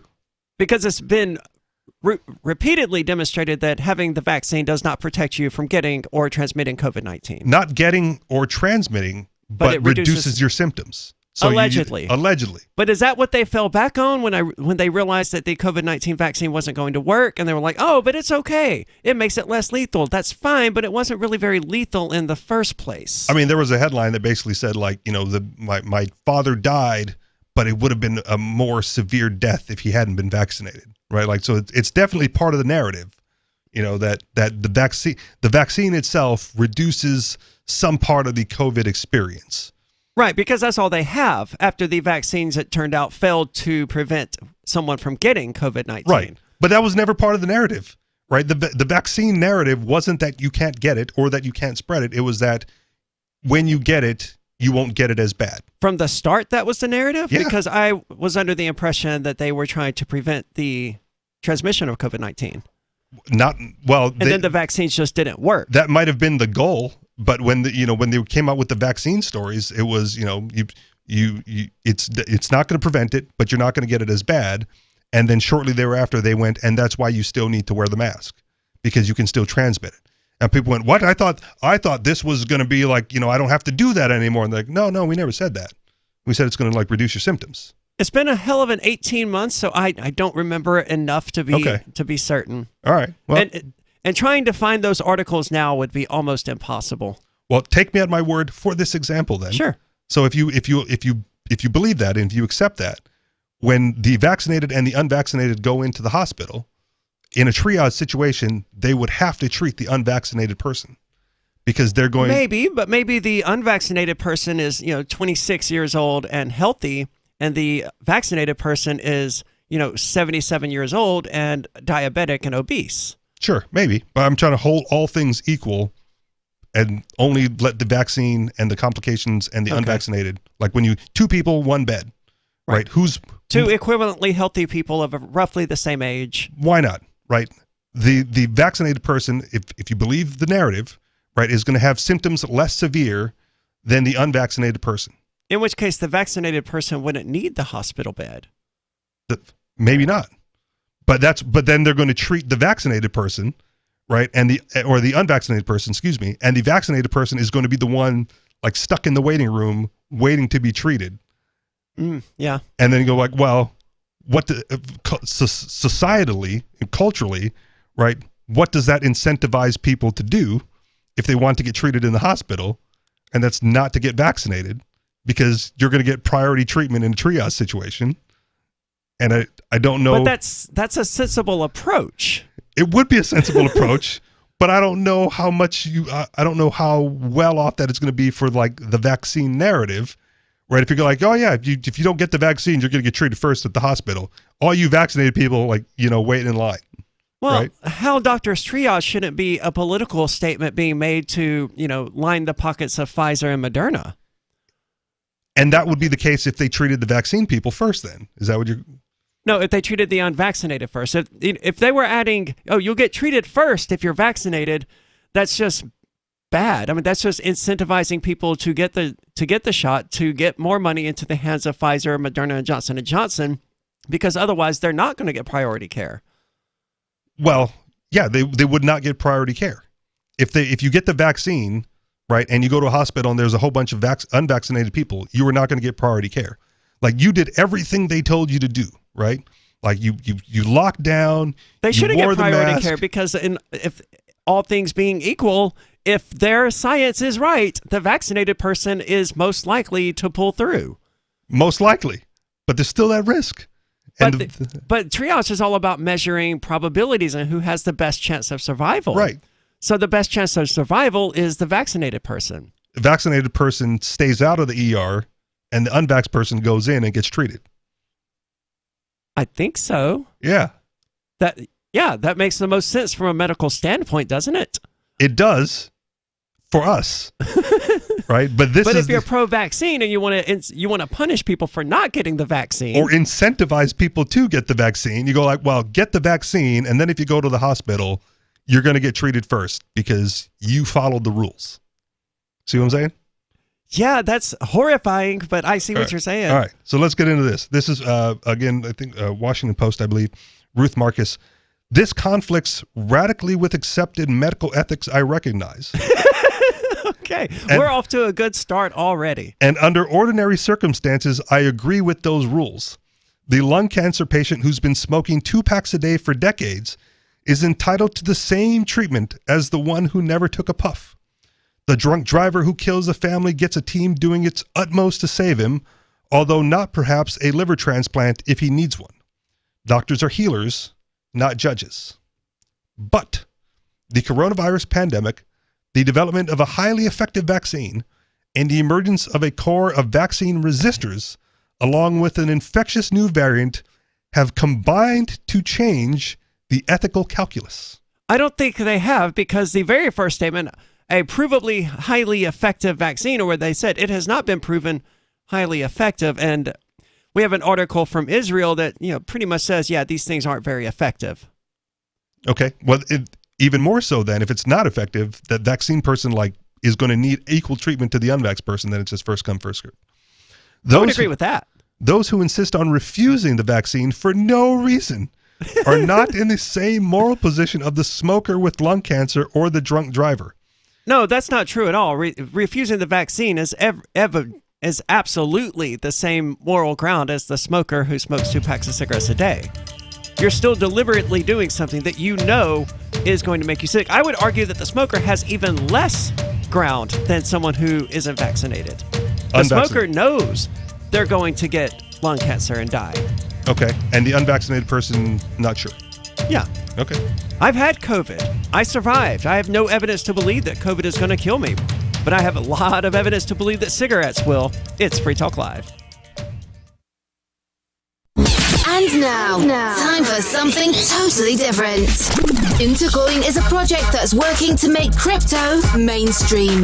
We use the power of smart contracts to help any community in the world launch their own cryptocurrency. Ever wanted to release your own coin or build your own app to grow your business? Intercoin's team builds apps that have reached 9 million people around the world. And now it's time to help make a real social impact in your local community. Go to intercoin.org and join the movement. That's intercoin.org. You know, when we first started Intercoin about 3 years ago, we had a big vision to help every community in the world have access to the same tools that large states and federations do, to hold local elections on the blockchain, to have their own local currency, shop local, hire local, and help fight the forces of globalization that have decimated some of these communities. Go to intercoin.org and join the movement. From Feature Story News in Washington, I'm Nick Harper with the Week in Review. It was the week when America's longest war ended, capping off a chaotic evacuation. The Pentagon says that working with the Taliban in Afghanistan against ISIS-K is possible, but military chiefs remain wary. While in Washington, US President Joe Biden is now facing a political backlash. Some 200 Americans remain stranded in Afghanistan, along with tens of thousands of Afghans who were trying to leave. Nina Maria Potts reports from Washington. While Afghans are grappling with a brutal new reality, so too is America's president. He faces an unrelenting avalanche of bipartisan criticism. In a televised address to the nation after the last US planes left Afghanistan, he defended his choices. I was not going to extend this forever war, and I was not extending a forever exit. The focus of both Republican and Democratic anger is the fact that he's left Americans behind. House Republican leader Kevin McCarthy. Never in my lifetime would I ever believe America would have an administration make a decision to leave Americans behind. It's not the victory any president could have wished for. Dozens of people died in the United States Northeast after the area was hit by the remnants of Hurricane Ida. It dumped historic rainfall on the region after it made landfall earlier in the week in Louisiana, smashing through the state and causing a destructive path north through the US, as William Denslow reports from New York. The first ever flash flood emergency was declared in New York City late on Wednesday as over half a foot of rain fell overnight. The city's subway system effectively ground to a halt. Many of those that died in New York City were trapped in basement apartments. The state's governor, Kathy Hochul, says she'll demand answers to find out what can be done differently the next time an extreme weather event occurs. President Joe Biden said the flash floods are evidence that the climate crisis is here and poses one of the greatest challenges of our time. The European Commission and AstraZeneca reached a settlement over COVID-19 vaccine supply. It ends what was shaping up to be an ugly court battle over hundreds of millions of missing COVID-19 vaccines. Tony Waterman has more from Brussels. AstraZeneca has committed to deliver the remaining 200 million doses under the EU's contract by the end of the first quarter of 2022. Brussels has called the settlement a binding agreement, but it's unclear what the penalty would be if AstraZeneca fails to meet the target. The EU launched legal action against the vaccine maker in April after multiple delivery dates were missed, resulting in a shortfall of hundreds of millions of doses. AstraZeneca has maintained that its contract with the EU only required it to make its best reasonable efforts to ship the jabs on time. From Bureaus Worldwide, this is FSN. We're still not sure why you'd want to watch, but our video feed is streaming nightly for free at cam.freetalklive.com.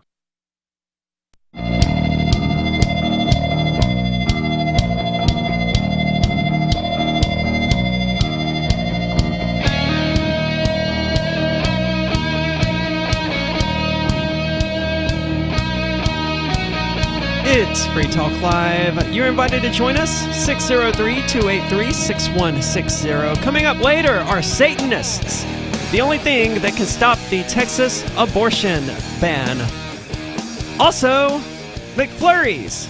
I haven't had a McFlurry in like 14 or 15 years. I don't eat a lot of ice cream. And that's because the machine is always broken. You can't get one. But I've heard, yes, that the McFlurry machine is always broken, and it's because employees don't like cleaning the thing, or they clean it early or whatever. I don't know, never having worked at a McDonald's, but that's the thing I hear, that the McFlurry machine is always broken. I don't know. Or that it's not working. But more importantly, an update on the bodybuilder is coming up. Now, that's the guy who fell in love with his sex doll. And married it. And married her. Yeah. Well, he may not be entirely loyal in his relationship. Not faithful at all. He is sought elsewhere for gratification. And we're going to talk about that. But first, we have David calling from New Mexico. David, you're on Free Talk Live. Yeah, more fun and games. There's more to the story I was telling behind the scenes radio. I had called into the local KKOB radio station to promote Eddie Aragon, the owner of the station that's carrying you right now, KIVA, Kiva, the Rock of Talk. Eddie Aragon, the owner, that he got himself on the ballot to be a candidate for mayor, and he's the only Republican candidate on the ballot. There are 2 Democrats and 1 Republican, and the Democrats both have some scandals going on, so it's an interesting race. But I called into the competing station, KKOB, to the Eric Strauss show the other morning. Hold on, I have a question real quick. You said 2 Democrats on the ballot. I don't know the status of how New Mexico laws work, but do the 2 Democratic candidates have to primary against each other? In Albuquerque, they have chosen to have what they call a nonpartisan race, so they don't have a primary. So you can have more than one from any given party running for mayor, and that's what we have here. And but the fun part that I haven't told yet is so I called up, and the guy before me, just before Eric Strauss took my call. The guy before me mentioned Eddie Aragon because they were talking about the mayoral race for most of that program. And Eric Strauss happens to be, he's really, really, really pushing one of the Democrats. He's pushing the sheriff, Manny Gonzalez.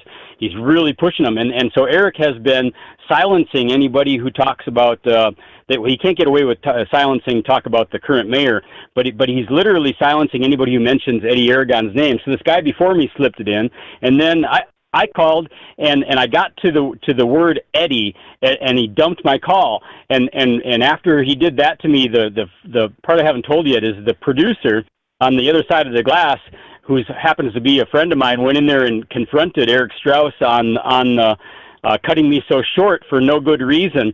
And Eric got all defensive, and they got in a big huff about it. I mean, the way the producer makes it sound, it was nearly an actual fight. So that's some behind the scenes stuff that was in the radio business that's kind of funny. Producer going in and taking on the host and then almost turning ugly. Yeah, That's why we don't have producers here on Free Talk Live. David, thank you so much for the call tonight. Keep us updated on this mess that's going on in Albuquerque. For those who aren't aware, there, as David, paraphrased, there are 3 mayoral candidates, and one of them owns the radio station that happens to be carrying Free Talk Live right now. And that guy, you can't even mention his name on the other radio stations in Albuquerque, at least one of them, without having your call dumped. And that's pretty screwed up. But it is within their rights as a radio station owner. It's just really messed up. But we're talking right now about doctors, and we have this opinion piece about whether or not doctors should be able to prioritize giving health care to the vaccinated instead of the unvaccinated. Right.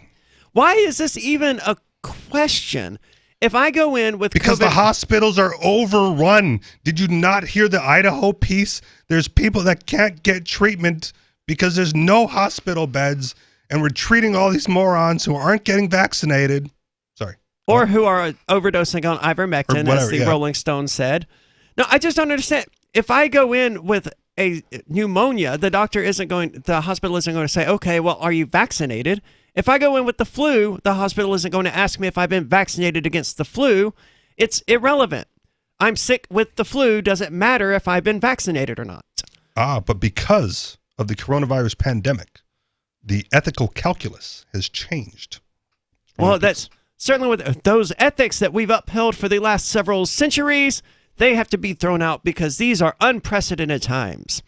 Australia has certainly been engaging in some unprecedented activity. Australia has fallen, and I'm on record already as saying that.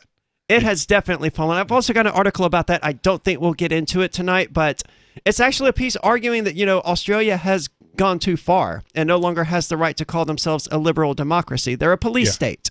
If you are in Australia and can get out, do so before it gets worse. Chances are they can't get out, though. Texas isn't allowing people to leave. I mean, did I say Texas? You did. I meant Australia. I don't know why the hell I said Texas. I guess because I looked over here in the chat and someone mentioned the Texas abortion ban. Yeah. But Australia isn't allowing people to leave. Australia has fallen. New Zealand has fallen. It's, it's coming, but they're full-on police states. Oh yeah, I've seen some of the headlines. Back to this one though. In situations where resources are scarce and hard choices must be made, they are not entitled to the same no questions asked, no holds barred medical care as others who behaved more responsibly. But she just admitted that, a cancer patient who's been smoking cigarettes their entire life shouldn't be treated differently for a moral decision they made. Right. That's the old way. And now... But because COVID-19... The ethical calculus has changed. And this is the new way. But the new way is... Okay. Keep going. Okay. There are a number of reasons. It's hard to quit smoking, stop drinking, lose weight, or even take up exercise. It's not hard to do any of those things. You just have to want to do them. I don't want to quit smoking. If I wanted to quit smoking, I could do it. I don't want to. Yeah, physical withdrawals are difficult for a lot of people to get through. They are. Right? You have to want to. Yeah. You can get through it. I agree with you, but it's more difficult than other things, right? Because you have to go through those physical withdrawals. But you can't make yourself want it. Right. So even those with health problems can be reasonably be blamed on their own lapses, deserve the best care possible. After all, for the most part, they are their own victims. My refusal to get vaccinated is just a momentary lapse of judgment then. Can I have my health care now? As long as there's no one vaccinated in line in front of you, sure. But you have to take responsibility for that momentary lapse in judgment. And if your lapse in judgment impedes someone who is, reasonable with their health care, right? I don't know. So that's a dangerous precedent because someone could have a lapse in judgment and drive while drunk and crash their car, but someone else crashed and they weren't driving drunk. So now the person who wasn't drunk gets priority care because you have to take responsibility for your lapse in judgment. Yeah, I would almost be okay with that. Like if two people crashed a car and one of them had a seizure and one of them was drinking, like I would totally be okay with treating the seizure person first. Well, it would depend on what the injuries were, really. So understood. My example was bad. Okay, I'm just saying, like all you got to when you give those examples, all other things being equal, right? Yeah, equal injuries. Yeah. Seems to me like if you're going to drive drunk, there's some responsibility. Vaccine I don't resistors. disagree. Vaccine resistors are different. Their refusal to take the shot doesn't just affect their own shots, because it's not just one shot. Even the Johnson & Johnson isn't just one shot anymore. It's three shots right now to be fully vaccinated against COVID-19. Their refusal to take their Fauci ouchie doesn't just affect their own health. It poses a known risk to the health of others, especially now with the spread of the Delta variant. But if your vaccine protects you from getting sicker, then it's just a threat to me that I'm unvaccinated, right? Until you both need care at the hospital. Yes, but I'm not putting the vaccinated person in any danger because they're vaccinated. Until you both need that one bed at the hospital, right? Then you get priority treatment as the unvaccinated person needing triage, and they're more at risk now because they're not getting treated. More coming up, 603-283-6160. We're going to hear more about why the unvaccinated shouldn't get first treatment. 603-283-6160. It's Free Talk Live. This is Michael Dean from the Freedom Fiends. I've run websites since 1996 and have used over a dozen web hosts in that time. AgristHosting.com is the only one that hasn't broken my heart. Agrist Hosting's uptime and service is stellar, and their DDoS mitigation is the best I've seen. That's important because if you tell the truth in this world, you'll ruffle feathers. And some people will try dirty tricks to silence your voice. No matter what the haters hit us with, Agrist Hosting keeps our websites online. If you have a mission-critical commercial presence or a world-changing activism site, you cannot tolerate any skullduggery. So go with AgristHosting.com. Have a WordPress or blog site, but you're not satisfied with performance or uptime? Or just want raw hosting? Want to pay with Bitcoin? Agrist Hosting specializes in high-performance hosting with personalized service. Go to AgristHosting.com and click on the button that says Get Hosted. That's AgristHosting.com. I'm crazy about My Magic Mud. This is the most important oral care product created this millennium, and I'm not kidding. We all have different opinions on politics and issues, but we all have mouths. And I want yours to be as clean as possible, with teeth as bright as they were meant to be. I will never be without My Magic Mud. It's a little surprising, but man, does it work. If you only listen to one thing I say ever, go to mymagicmud.com and get 20% off with code FTL. mymagicmud.com, code FTL. Tired of cancel culture? Sick of mega tech corporations holding an axe over your head? Join the LRN.FM Matrix chat server. It's self-hosted, so no one else can tell us what to do or say. Don't like the existing channels? You can make your own. You can even connect into some of our channels from other Matrix servers. It's federated. For the full LRN.FM Matrix experience, though, you should join our server via the step-by-step instructions at chat.lrn.fm. chat.lrn.fm. We have some good news. The indictments against Ross Ulbricht in the District of Maryland were dismissed with prejudice, meaning they can never be refiled. This is especially good because those indictments contain the only charge ever made that Ross engaged in murder for hire. This was a serious allegation that Ross Ulbricht denies. It was never prosecuted or ruled on by a jury, but was trumpeted by the federal government and the media as if it were proven fact. The Maryland court held these indictments for almost 5 years, poisoning Ross's case and leaving him under a cloud of unproven allegations. As explained in Ross's appeal to the Supreme Court, the fact that the judge used these allegations to give Ross a draconian sentence of double life without parole violated his Sixth Amendment right to a jury trial. Judges are required to issue sentences based on convictions decided by a jury, not unproven allegations never even charged at trial. Although this is a positive development, the dropped indictment will not set Ross free. Now, a presidential pardon is Ross's only hope of freedom. Sign the petition at freeross.org. freeross.org. Some of you asked, and now we've delivered. LRN.FM's live Keene, New Hampshire studio shows are now streamed in HD on Twitch. Visit our channel at twitch.lrn.fm and give it a follow. If you have Amazon Prime, you get one free subscription on Twitch. If you use it on our channel, Twitch will give LRN.FM a monthly piece of your Prime subscription cost. So please watch, follow, share, and subscribe to twitch.lrn.fm. That's twitch.lrn.fm. There are basically two types of advertising, direct response and branding. Radio's great for direct response with its low cost to listener ratio, but audio can't be beat for branding, which is a longer term endeavor. You want to be the first thing that someone thinks of when they think about your product or service. If you have a local business that you want kept top of mind in your community, call the station. If you need national reach, Free Talk Live's got around 200 radio stations, millions of monthly listening sessions, can suit all budgets, and if we don't think we're right for you, we'll tell you. Email me, mark@freetalklive.com. Yep, we still do email. Drop your email address in the entry box at freetalklive.com, and you'll be kept in the loop with Free Talk Live.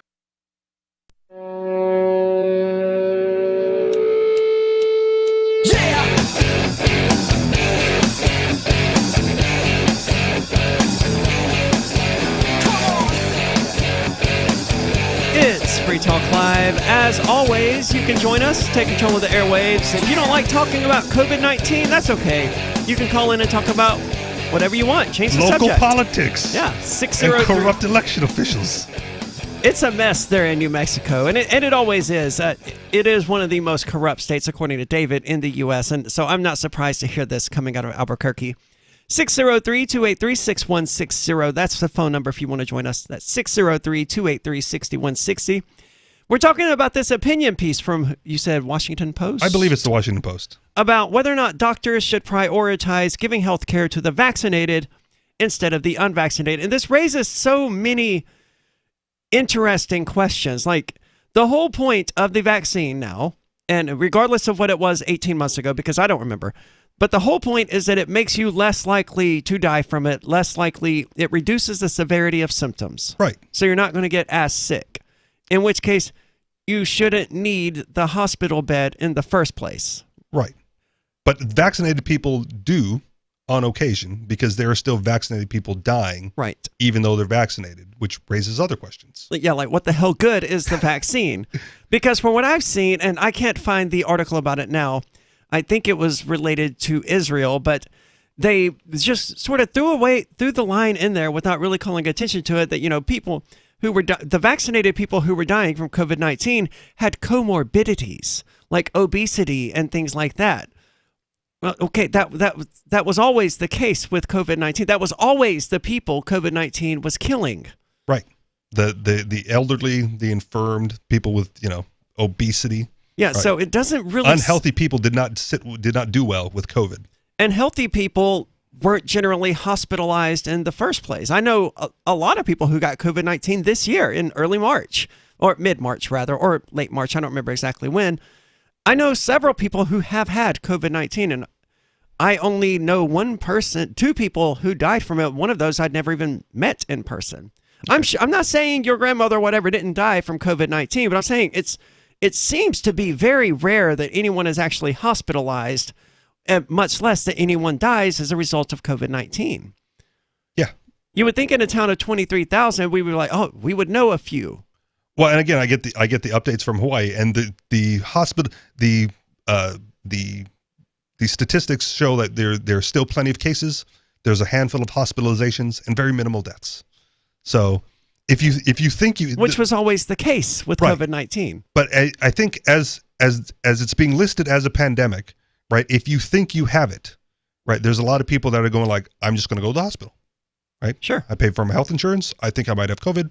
I'm going to go to the hospital to get treatment just in case, right? What was previously not really an ER visit has become an ER visit because of a pandemic. I have the flu. Please treat me. Right. Or I have a cold. Please treat me. Which you wouldn't go to the ER for necessarily, right? You would call your doctor. No, if you went to the ER for a cold, they probably wouldn't even see you. Right. But now, COVID-19, it's, you know, severe cold. Making hospitals lots of money with very minimal amounts of work. And the government's paying for all of it, all of those tests. And people are incentivized to go, right? Because this could kill you. If you think you have it, you should probably go to the ER. I think the reason people are incentivized is because if they test positive, they get 2 weeks guaranteed off work, and most employers will continue to pay them. Okay. If they're lucky. Like, I don't... Well, that was the whole point of the payment protection program that the government put forward, is that if people have to quarantine or your business has to close, you have to go ahead and pay your employees anyway. Okay. I don't know how many of them still do it, but there were people who took advantage of the quarantine process because they knew of someone who tested COVID-19 and they hugged them a few days before, so now they have to quarantine for 2 weeks, and that company did pay them for those 2 full weeks. So another one of those things that like follow the money, right? Yeah. And the government paid for that too. If you're going to pay me to not work and I don't have to like use my vacation time or my sick leave or whatever. Yep. And then I get if you fire me, I get a bonus check on top of that to not go back to work. The stimuluses. Why not? We spent the last 18 years rewarding incorrect behavior for sure. I'm trying to. 18 months, you mean? What did I say? You said years. 18 months. Okay. Yeah. And I can't think of the terminology, but we've been incentivizing the wrong things. Improperly incentivizing people. Yes, we've been incentivizing people to stay home, to blow this out of proportion, to not work. Right. And hospitals are among those who have been being incentivized to blow this out of proportion. At one point, I think it was $15,000 for using a ventilator. Just using one. $15,000 guaranteed from the government. And I'm one of those people that I believe that the ventilators caused more damage than they helped. Like if you got on the ventilator, it was you were then worse off than you would if you had just taken oxygen at the time. I don't know enough about it to have an opinion. I won't worry about it then. We'll just move on. I guess. Yeah, we'll move on. I'm not aware of the ventilators really helping anyone. I haven't heard a whole lot of stories about, I was on a ventilator and I thought I was going to die, but then I pulled through. I haven't heard any of those. Right. Okay, so we'll go through this then. Early on, right, people that ended up in hospitals, they ended up on the ventilators. And like that was the thing. That was part of the flatten the curve. Yeah, we don't have enough ventilators. We don't have enough ventilators for everyone who's coming in that needs a ventilator. By the way, did any hospitals spend any money buying more ventilators? Because I'm willing to bet the answer is no. It is my opinion, based on some of the articles and news that has come out. Like, don't ask me to quote sources. Sure. The ventilators, people would come into the hospitals, they would get put on the ventilators, and then they would die. And it was, like the narrative was that, well, they had COVID so severe that even the ventilator could not help them. And the problem was that they did not need a ventilator because their problem was not, I cannot breathe on my own. The problem was, I'm not oxygenating enough to get oxygen into the bloodstream. So rather than being put on a ventilator to help their chest go up and down, they needed oxygen provided to them. Like an oxygen mask would have been fine, right? They would have forced oxygen, they would have gotten that into the bloodstream, and they would have likely survived. But instead, they were put on the ventilator, which did nothing, and then they died. Is that why people are always checking their O2 levels these days and that kind of thing? I would hope so, but again, I will say that this is my opinion and my belief, and you are free to fact check me as much as you want on that. Or just if you disagree, 603-283-6160. But based on everything that I've read, in mainstream media and other sources, that's the conclusion that I have come to. Okay. All right. So vaccine resistors are different. To decline a vaccine or to decline to be vaccinated is to fail to live up to your duty to your community. And it should mean that you forfeit, if necessary, your claim to equal medical treatment. Wow. Emphasis but on... hold on. Would not this same person make the argument that healthcare is a human right? Probably a few years ago, yes. Right? When it was single payer healthcare, everyone should get it for free. Sure. So this author is totally okay. In theory, we're making the assumption here, but it sounds like a valid part assumption. Of the narrative. Yep. Yeah. That it's okay to deny people human rights. It is now. Right? Well, she does want to change the moral calculus or whatever. The moral calculus has changed. Oh, okay. She's not changing it. COVID changed the moral calculus. So yes, in her opinion, right? Yeah, it's an opinion piece. The good thing about calculus, actual calculus, is that the numbers always come out the same. Well, it's a moral calculus, not a math calculus. Right. Okay. Emphasis on if necessary, because that is the other part of the equation. Scarcity has consequences for the distribution of medical resources. Don't leftists also argue that scarcity no longer exists? They argue that we can work towards a post-scarcity society, and that's the goal. And I would not disagree that that's a noble goal, right? It's like you want to work towards it, fine, sure. But it doesn't exist, right? It was a Thomas Sowell quote, like the first rule of economics is that, scarcity applies across the board, and the first rule of politics is to ignore the first rule of economics, or something to that effect. Like scarcity exists, and you have to ignore that if you want to do anything in the political realm. So you can work towards post-scarcity all you want, but you're not there yet. I don't believe you'll get there. But I do find it noble to go like, no. A world in which there is enough for everyone is aspirational, and it's a fine aspiration to have. But right now, not the case, right? There's limited beds, there's limited medical supplies, there were limited ventilators, and part of that I will say, well, you can blame it on the government, right, for not allowing new hospitals to be built. But I just seem to recall exists. seeing leftists make the argument that scarcity only continues to exist as a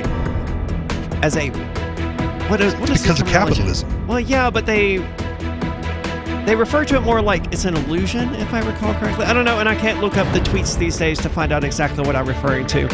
But what are your thoughts on whether or not health care should be prioritized to those who have been vaccinated? 603-283-6160. You can weigh in. It's Free Talk Live. Breaking weather news. Belize is sunny and around 82 degrees every day this week. What's the forecast for your life? If current politics and economic prospects are cramping your freedom, escape to the tropics. ECI Development has affordable second homes for you to own or rent in Belize and other tropical countries. Places with stable governments and growing economies. Secure your freedom now. To find out more, send an email to ftl@ecidevelopment.com. When Monster Hunter International discovers one of Isaac Newton's wardstones being auctioned off, they decide to steal it and use it to destroy the Chaos God once and for all. But a mysterious thief upends their plan, and it soon becomes a race against time as something much older and infinitely more evil awakens in the jungles of South America. Monster Hunter Bloodlines by New York Times bestselling author Larry Correia and Baen Books. Visit monsterhunternation.com for more. Looking for a great real estate investment? Consider New Hampshire, which is ground zero for the Liberty Movement. Your first call should be to Mark Worden from Porcupine Real Estate. He's more than just a real estate agent. He's your New Hampshire concierge. Where are the best places to live? Do you want farm, city, the burbs, or forest? Do you want a duplex or multifamily building so that renters pay your mortgage? There are homes in all price ranges in New Hampshire, and Mark can help with financing too. Invest in Liberty and property. Mark Worden can help. PorcupineRealEstate.com. If you want to know the latest about Free Talk Live before we go on the air, all you need to decide is how you want it delivered. It's your choice. Visit news.freetalklive.com to receive our usually weekly news updates by email. Plus, we have a Twitter account at twitter.freetalklive.com, and you can follow us on the decentralized Mastodon platform at toot.freetalklive.com. So please follow us at toot.freetalklive.com and sign up for our emails at news.freetalklive.com. You're listening to the live edition of Free Talk Live. Hour number 3 is next after the news here on the Liberty Radio Network at LRN.FM. From Feature Story News in Washington, I'm Nick Harper with the Week in Review. It was the week when America's longest war ended, capping off a chaotic evacuation. The Pentagon says that working with the Taliban in Afghanistan against ISIS-K is possible, but military chiefs remain wary. While in Washington, US President Joe Biden is now facing a political backlash. Some 200 Americans remain stranded in Afghanistan, along with tens of thousands of Afghans who were trying to leave. Nina Maria Potts reports from Washington. While Afghans are grappling with a brutal new reality, so too is America's president. He faces an unrelenting avalanche of bipartisan criticism. In a televised address to the nation after the last U.S. planes left Afghanistan, he defended his choices. I was not going to extend this forever war, and I was not extending a forever exit. The focus of both Republican and Democratic anger is the fact that he's left Americans behind. House Republican leader Kevin McCarthy. Never in my lifetime would I ever believe America would have an administration make a decision to leave Americans behind. It's not the victory any president could have wished for. Dozens of people died in the United States Northeast after the area was hit by the remnants of Hurricane Ida.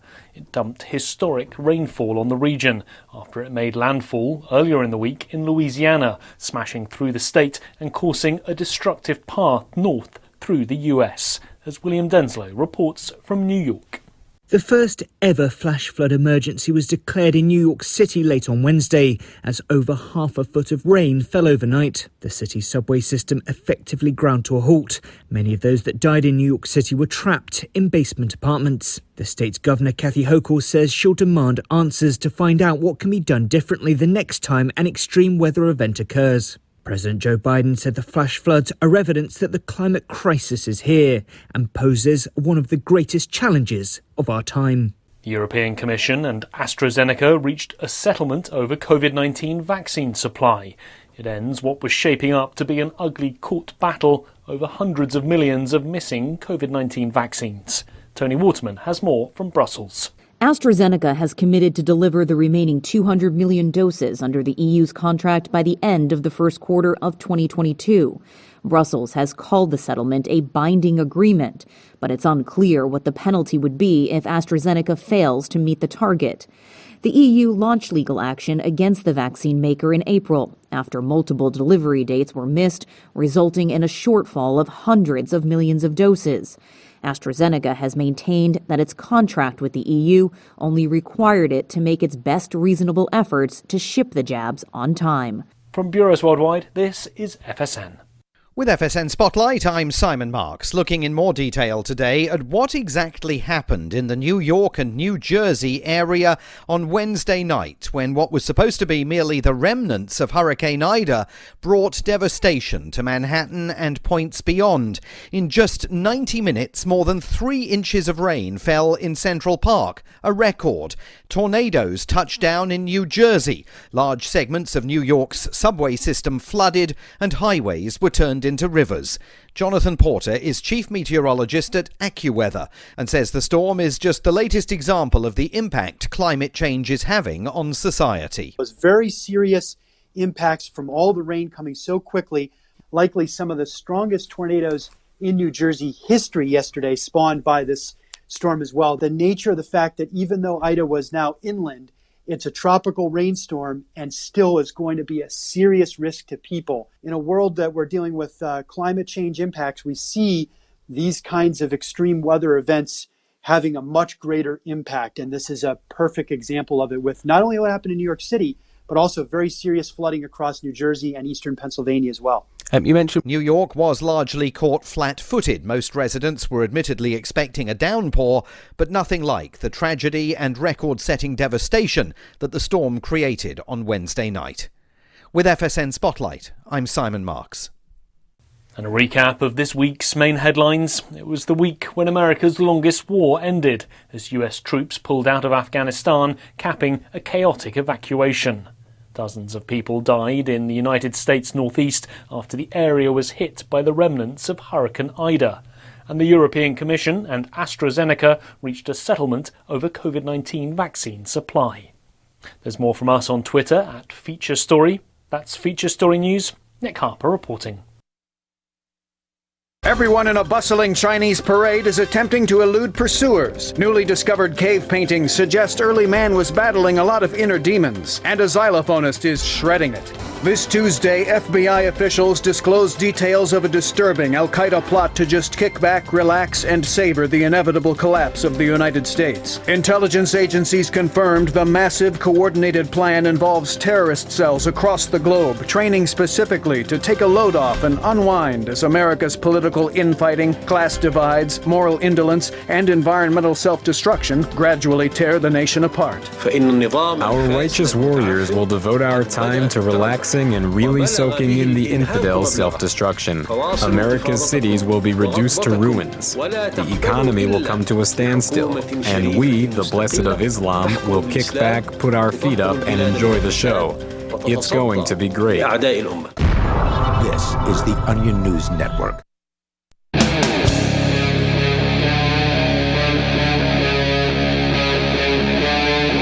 Free Talk Live.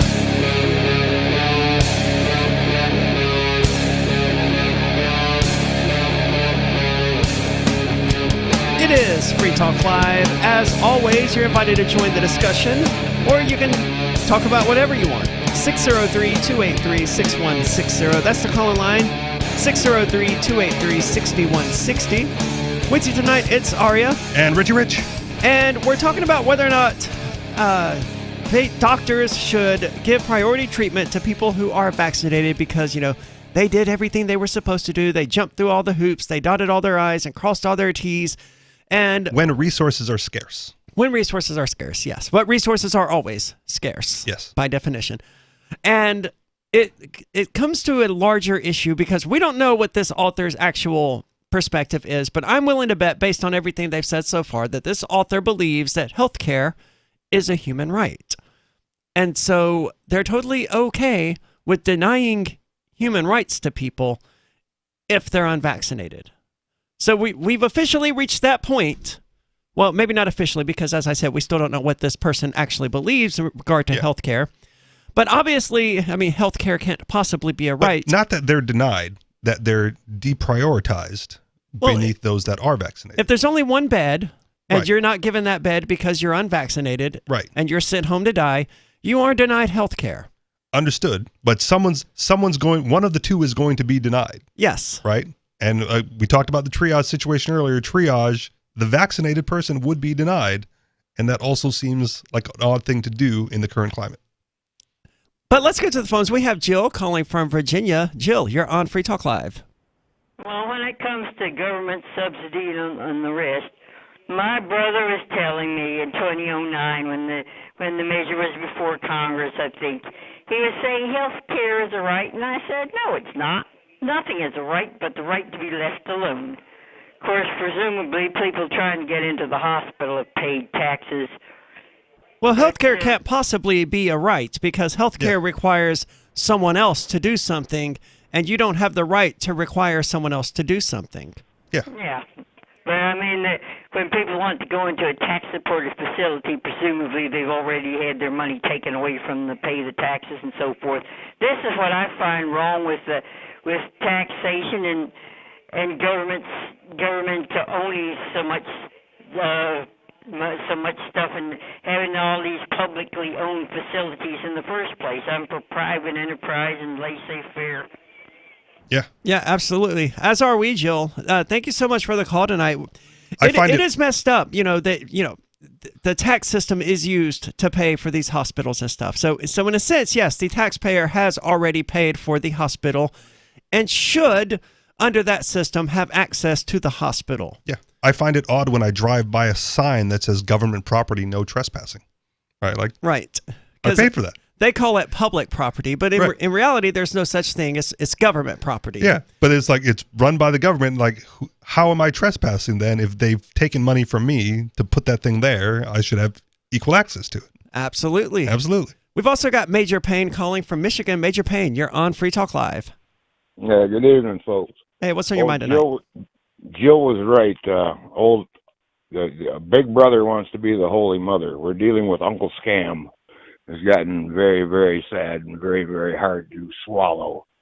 It has. They try to feed us. It's so frustrating because libertarians, we've been screaming, foaming at the mouth about this, and we've had a lot of it was predictive, right? But then Edward Snowden was like, oh yeah, these people, turns out they were right the entire time. Chelsea Manning came out and was like, oh yeah, it turns out they were right the entire time. Yep. And over and over again, libertarians have just been right the entire time, and it doesn't seem to matter. Area, you pulled a homer a while back. You said that your people have been spoiled for 18 years, and you meant 18 months. You were right. It was 18 years. I wasn't sure. That's why I asked, because I wasn't sure she actually meant 18 years. It also made sense. I know she meant months, but she said years. Yeah, well, it also made sense to say years. I'm with you. Major Payne. Yeah. It was. You know what a homer is, right? From The Simpsons. It's where you do everything wrong and it still comes out right. Dope. No, I didn't know that. But anyway, it's certainly been escalated in the last 18 months. Most certainly. But they pull the stopper out of the sink. They can't keep they can't hide the tiny bowl man going down the drain now. But it's going to be interesting to see what they attempt to do to stave off the inevitable economic collapse that the government's created with the lockdowns, the shipping shortages, the food shortages, the toilet paper shortages, the staffing shortages. Yeah. The shortages across the board. Their intention is 35 to 50% of reduction in the population. They don't expect there to be a shortage. because the minimal fraction of us neophytes that are left will have no choice but to serve them because they have all the donuts. Yeah. It's ridiculous. We were talking a little bit about the shortages and even the coming inflation again at the meetup before the show tonight, and it was brought up that the Fed, like the people who are printing more money, right, are actively blaming the libertarians for the inflation. How? Because they're saying like, well, the libertarians all said that the inflation is coming, and so people acted in accordance with that, right? Like producers started if inflation's coming, producers have got to raise the price, and so they preemptively raised their price. Okay. Are people really making that argument? It was said at the dinner table. I don't know his source. Okay. But that's the claim that was made. And here again, it sounds like nonsense until you remember, like at the beginning of the pandemic, where people were like, there's going to be food shortages, there's going to be toilet paper shortages. But what actually caused that was the run up to hoard all that stuff in advance, right? Well, it wasn't just that. There were actual shortages. I had to deal with this a lot at my other job. Throughout the last several years, it's always been one item or the other is currently experiencing a shortage. Sure, but there may not have been a toilet paper shortage if people didn't immediately go out and hoard toilet paper upon hearing the news that there might be a shortage coming. That's still one of the most bizarre things. You guys remember about 5-7 years ago when Venezuela took over all the factories and they could not produce enough toilet paper for the whole company to wipe their arse. So they were using the Boulevard or whatever it was. Yeah. Because it's cheaper than toilet paper. Yeah. I'm not surprised. You couldn't get toilet paper. Understood. You couldn't get it. But they're not going to give you a newspaper because that might inform you. Or misinform you. But the point is that when you hear the news, right, people act in accordance with what they perceive the future to be. And sometimes that actually, like, it's predictive in a way. Were there warnings about an upcoming toilet paper shortage, though? Because I completely missed all of that and just... I woke up one day and there was a toilet paper shortage because for whatever reason, Americans ran out and bought toilet paper. Yeah. And so I get a phone call from my mom going, dude, you got to get toilet paper now because people are buying up all the toilet paper. There's going to be a shortage. Yes, but and then, why did they start buying it all up? Who knows, right? But it started and then they went, holy crap, people are buying up all the toilet paper. There's going to be a shortage. And then everyone goes out and creates the shortage. Yeah, right? There was enough for. I had a customer at my normal job. I manage a self-storage facility, and he basically he unfortunately passed away. But he's like, all my family's coming to me now, man, because that storage locker is full of teepee. I was like, I mean, good for you. And now I know which one I'm going to raid. Prepping over the years? No, I think he just got it. I think he saw the run up early enough on that he loaded up. Wow. Like my mom always has like a full stock of toilet paper. Like she has way more than, you'll ever need at any given time. And so she had enough to last quite a while and then hoarded more and sent me some. Like she ordered some and had it sent to me because she knew that I wasn't going to go out and participate in this nonsense. She wanted to make sure that I had the teepee. So the toilet paper shortage is still one of the things that I do not understand at all. Right. But it was the news of a coming shortage, right, that precipitated the actual shortage. But I don't know that there was news of a coming shortage. I think it was just people panicked and they went out and for whatever reason, they bought toilet paper and that created the shortage. But if no one had said anything and there was just a handful of people hoarding toilet paper, right, they probably would not have run out. But the minute you go like, people are hoarding toilet paper, man, you got to get yours now, and everyone else runs out. Okay, I would agree, but I would say that the shortage had already started at that point. Okay. What are your thoughts? And why did so many people rush out there and buy toilet paper? Same with food. As soon as you find out there's going to be a meat shortage, right, you go up and stock up on all the frozen meats. Yeah, but the initial toilet paper buy was what created all of this. Why did that happen? 603-283-6160. Are you tired of governments murdering people around the world? Stop using their money. There is an alternative. Bitcoin is a stateless, free market, non-political currency. Bitcoin cannot be inflated or controlled by any government. By using their money, you are helping the state. Stop doing it. You have an incredible alternative available now. Learn it, use it, spread it. Get started with Bitcoin at bitcoin.com. That's bitcoin.com. Do you feel like your nation, state, or community no longer holds your values? Have you dreamt of a place where people agree that liberty is important and are free to pursue their projects so long as they respect the property of others? There are many people just like you that are discovering freeprivatecities.com. Their social media links are at the upper right of the page at freeprivatecities.com. All skill levels will be needed when the first of the Free Private Cities opens. It's sooner than you think. Stop arguing and build. freeprivatecities.com. Breaking weather news. Belize is sunny and around 82 degrees every day this week. What's the forecast for your life? If current politics and economic prospects are cramping your freedom, escape to the tropics. ECI Development has affordable second homes for you to own or rent in Belize and other tropical countries. Places with stable governments and growing economies. Secure your freedom now. To find out more, send an email to ftl@ecidevelopment.com. After a devastating war, the alien visitors were driven back, and their willing human collaborators were left behind to face the music. When Emma Jean Anderson's ex-lover brings her from prison, Nathan Foster and his 14-year-old nephew Ben are tasked with bringing the pair to justice. An easy enough job until they discover something is inside Emma Jean, and the fate of the planet hangs in the balance. The Family Business by Mike Coopery from BaneBooks.com.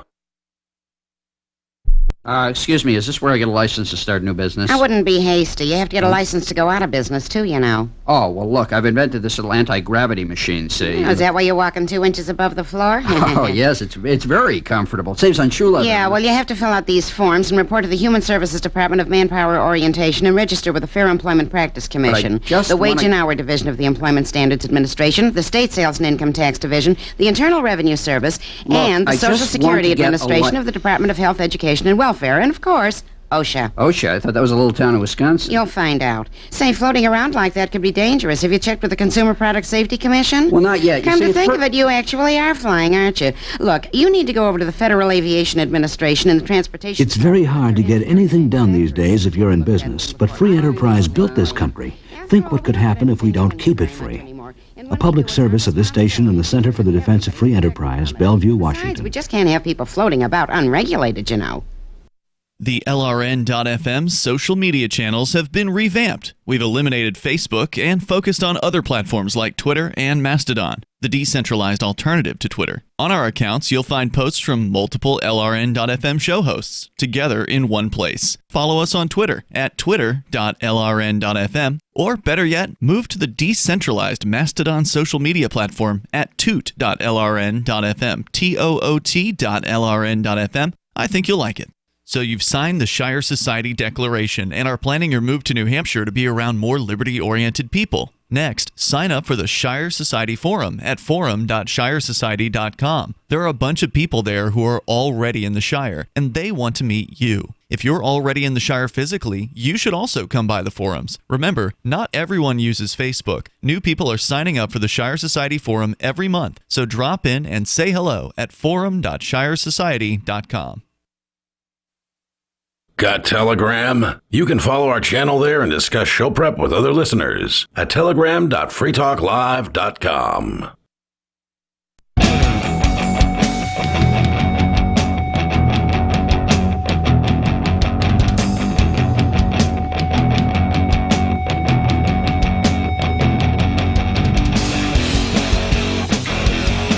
It's Free Talk Live. You can join us, 603-283-6160 if you want to do that. That's 603-283-6160. And for those who don't remember, some time ago, we talked about a bodybuilder who fell in love with and married his sex doll. Yep. And I don't even remember a whole lot about it. I just remember us having a discussion about whether or not he was trolling or whether or not he was sincere, which would mean he was maybe not crazy, but not entirely sane. Sure. Well, he has been unfaithful, or he wants to be unfaithful. He's found a new love. He has, and it gets worse. If you thought, okay, it can't get any weirder than the dude marrying his sex doll, it gets weirder. At least with the sex doll, you can understand, right? You know, anthropomorphic human features. Sure. But no. Cosmic he body. wants to add human features to this one. Fallen in love with An ashtray. An ashtray. An ashtray. Like and this is just a normal. I mean, I'll show you the picture. It's just one of standard outside ashtrays that he's, for those who is that he's posing naked with. By the way, for those who weren't graced with that, he might have sight. some undies on. Maybe. And he wants to add a fake vagina to it. To the ashtray. Now, is this a new ashtray, or was he just like walking down the street and went, "Whew, wow, that ashtray is hot"? Not a new ashtray. So, fall in love with a large ashtray he saw in a club, lauding its brutal scent and the touch of metal on his skin. There's something wrong with this dude. It takes a lot for me to say that, but damn, there's something wrong with this dude. Yuri Tolochko wants to add a fake vagina to a hole in the black receptacle, which he swooned for during a photo shoot with little more than 9 months after marrying his sex doll in a touching ceremony. They took pictures that were on Instagram and everything. So I guess it was 9 months ago that we talked about probably, this. Yeah, within the last year. The hulking pansexual 36-year-old has filmed himself. That is a hold on. Do we really want to expand pansexual to include sex dolls and ashtrays? I mean, is there a better term for it? I don't know, but I would like to come up with one because I consider myself pansexual. Okay. But my definition of pansexual excludes ashtrays and sex dolls. So you're an ashtray exclusionary pansexual. Yes. Okay. Yes, and I will stick with that one. Cradling the ashtray, although the half-naked beefcake explained that he could not show all of its contents and his caresses because of rules imposed by Instagram. Jesus Christ. This is a big ashtray in a smoking room in a club, explained the randy lover of sex dolls Lola and Luna. At first, I just arranged a photo shoot with it, but then it began to attract... So he goes to a club, he sees an ashtray, and he's immediately enamored by it. And he proceeds to arrange a photo shoot with it. Can you imagine going up to the owner of this place or the manager, like, hey, your ashtray is beautiful. I want to model in photos with it. I mean, depending on the club, the owner may be okay with that. Maybe. You know what kind of, well, I mean, if the guy's paying. Yeah. The ashtray? Really, bro? Yeah, whatever you want. Just take it in the other room. Oh, man, this guy.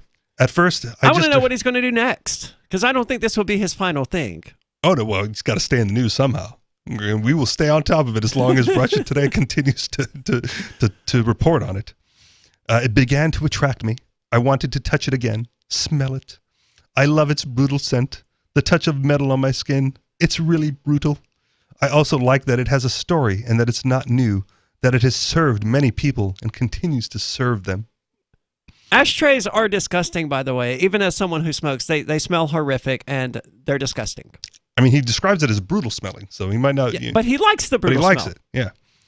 Tolochkin, who variously described himself as a savage, muscleman, and athlete who is hotter than hell, says he has persuaded the owner of the ashtray to let him explore the relationship privately.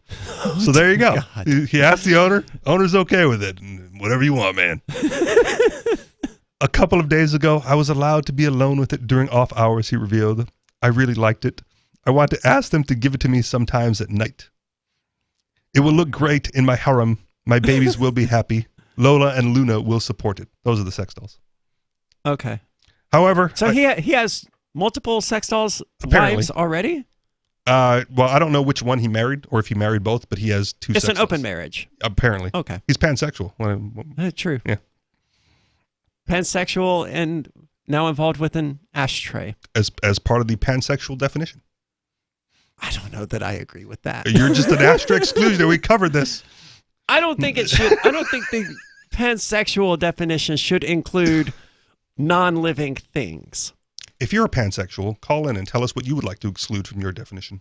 603-283-6160. I will say that being alive seems to be a necessary prerequisite. However, I don't want to buy a new ashtray or that they will give it to me forever. I want it to continue to work to benefit people. I love this story. I can also insert an artificial vagina in the tube into the hole. Is the owner okay with that? I don't know. We haven't done And how will they let me be its boyfriend? His ashtray romance is not the only thrill Tolochkin has shown off recently to his vast following of more than 108,000 people on social media platforms. I mean, how could you not follow this guy? You never know what he's going to do next. And I think that might be more so than people who actually like are fans of him. Yeah. It's more of like I want to see the freak show as well. After relaxing in the park after a paintball session in a tiny pair of blue pants on Tuesday, Tolochkin shared a clip from a club on Wednesday in which sex doll Luna was part of his saucy act for the first time. Luna has earned her first money, he reported in the footage that showed Tolochkin sliding up to the horizontal doll and removing a sheet from atop the flamed-haired stiletto-wearing mannequin. Wait, what country is this guy from? Was it Kazakhstan? Okay. The Borat people. Yeah. Okay. Alas, that is for sure how I know the people of Kazakhstan. Alas, the proponent of his surreal sexuality again had to tell viewers that the footage had been cut short due to censorship, directing fans to his Telegram channel to witness the full performance. So a good marketer well. Why not OnlyFans? That would have made so much more sense. I mean, get him there next. Tolochkin issued a call to arms to his followers alongside his first photo shoot with the ashtray last month when he placed the object between his open legs while topless. I want to reach out to people who consider themselves beautiful, he said, writing after a fan told him they were sad about the prospect of being perceived as ugly. Please do not offend other people. Do not tell them they are fat, ugly. You have no idea how much it hurts them. All right, so he's standing up to bullies as well. But that's good. Don't just do this because you are lucky to be beautiful. You're just in luck. Appreciate it. I also want to tell people who consider themselves ugly, believe in yourself. Very often you are very nice, sincere, and it's good to be with you. In fact, you're also beautiful, just one for some reason you decided otherwise. F all the beauty templates. I'll tell you, as a child, I was often teased. People laughed at me. I was a pretty boy, but I didn't know it. Well, he at least has a positive message that he's conveying through all of these little shenanigans. Sure. And if it takes having a relationship with an ashtray to get to that point, so be it. 603-283-6160. It's Free Talk Live.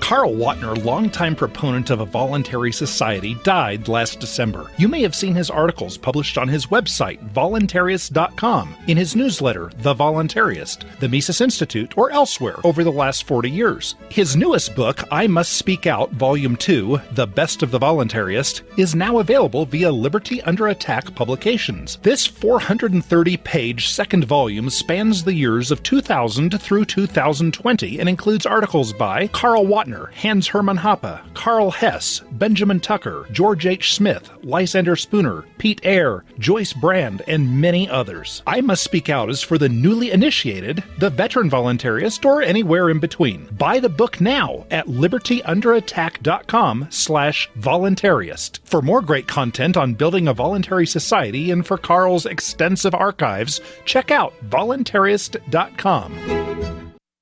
From Feature Story News in Washington, I'm Nick Harper with the Week in Review. It was the week when America's longest war ended, capping off a chaotic evacuation. The Pentagon says that working with the Taliban in Afghanistan against ISIS-K is possible, but military chiefs remain wary. While in Washington, US President Joe Biden is now facing a political backlash. Some 200 Americans remain stranded in Afghanistan, along with tens of thousands of Afghans who were trying to leave. Nina Maria Potts reports from Washington.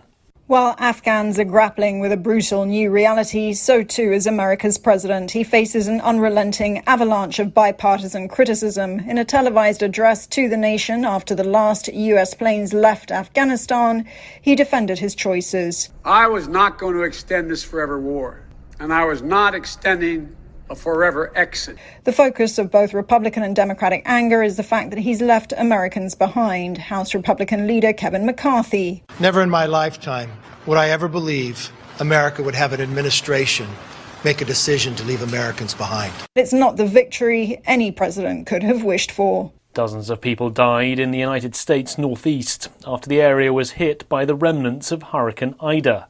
It dumped historic rainfall on the region after it made landfall earlier in the week in Louisiana, smashing through the state and causing a destructive path north through the US, as William Denslow reports from New York.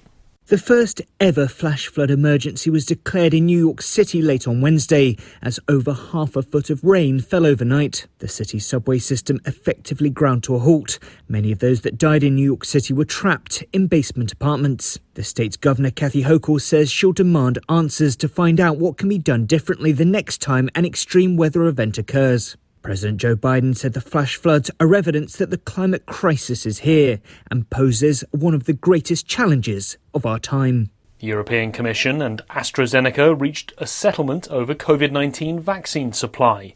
It ends what was shaping up to be an ugly court battle over hundreds of millions of missing COVID-19 vaccines. Tony Waterman has more from Brussels. AstraZeneca has committed to deliver the remaining 200 million doses under the EU's contract by the end of the first quarter of 2022. Brussels has called the settlement a binding agreement, but it's unclear what the penalty would be if AstraZeneca fails to meet the target.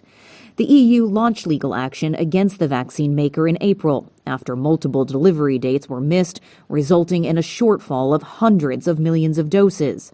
AstraZeneca has maintained that its contract with the EU only required it to make its best reasonable efforts to ship the jabs on time. From bureaus worldwide, this is FSN. Do you appreciate what we do? Help us advertise, market, and promote for just $5 a month at amp.freetalklive.com.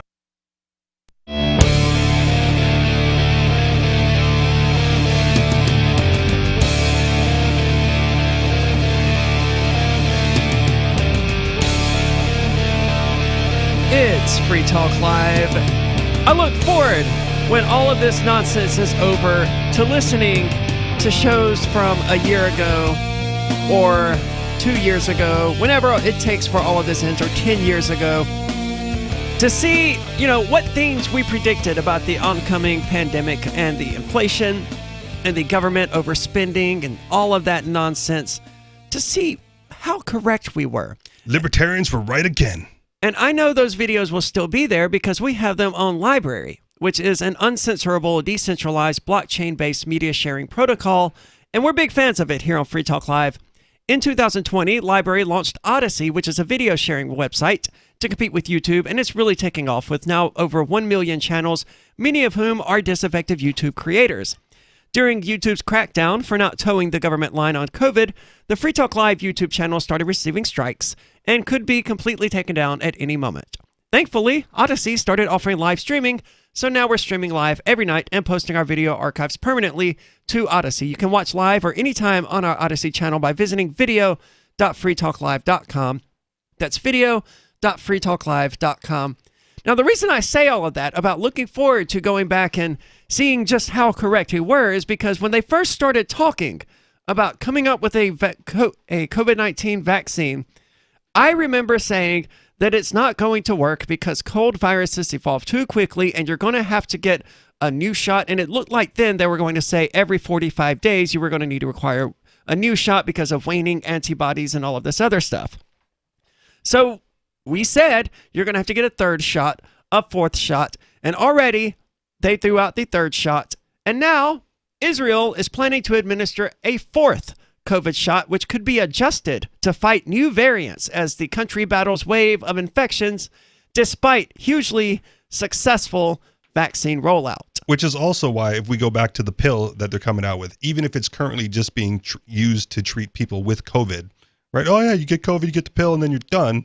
Like, are you after all this, you really expect that to have like a sunset? Like that's going to be, that won't be the end of it. Probably won't. I'll predict it won't be the end of it. I mean, it's a cold, and it's a fact of life now, and there's no way out but to go right through it, man. Yeah. Israel is set to begin preparations to administer fourth doses of the coronavirus vaccines as the country deals with soaring cases despite its trailblazing rollout of jabs. It's almost like the vaccine isn't really doing anything to prevent the spread of COVID-19. How could you be that far ahead of the curve and still be suffering? The right? country's national coronavirus czar, Salman Zarka, said the country needs to prepare for a fourth injection, which could be modified to better protect against new variants of the virus. Let's not skip over the fact you just said the COVID, czar, right? Like, that's a normal thing. It's an official position now in Israel. They got like the one guy in charge of this whole thing. Yeah. Given that the virus is here and will continue to be here, we also need to prepare for a fourth injection, he told Khan Public Radio, and a fifth injection, and a sixth, and a seventh, and as many as they want until people stop complying. This is our life from now on, in waves. So he's admitting that the best they've got is to routinely give you a shot every 6 to 8 months.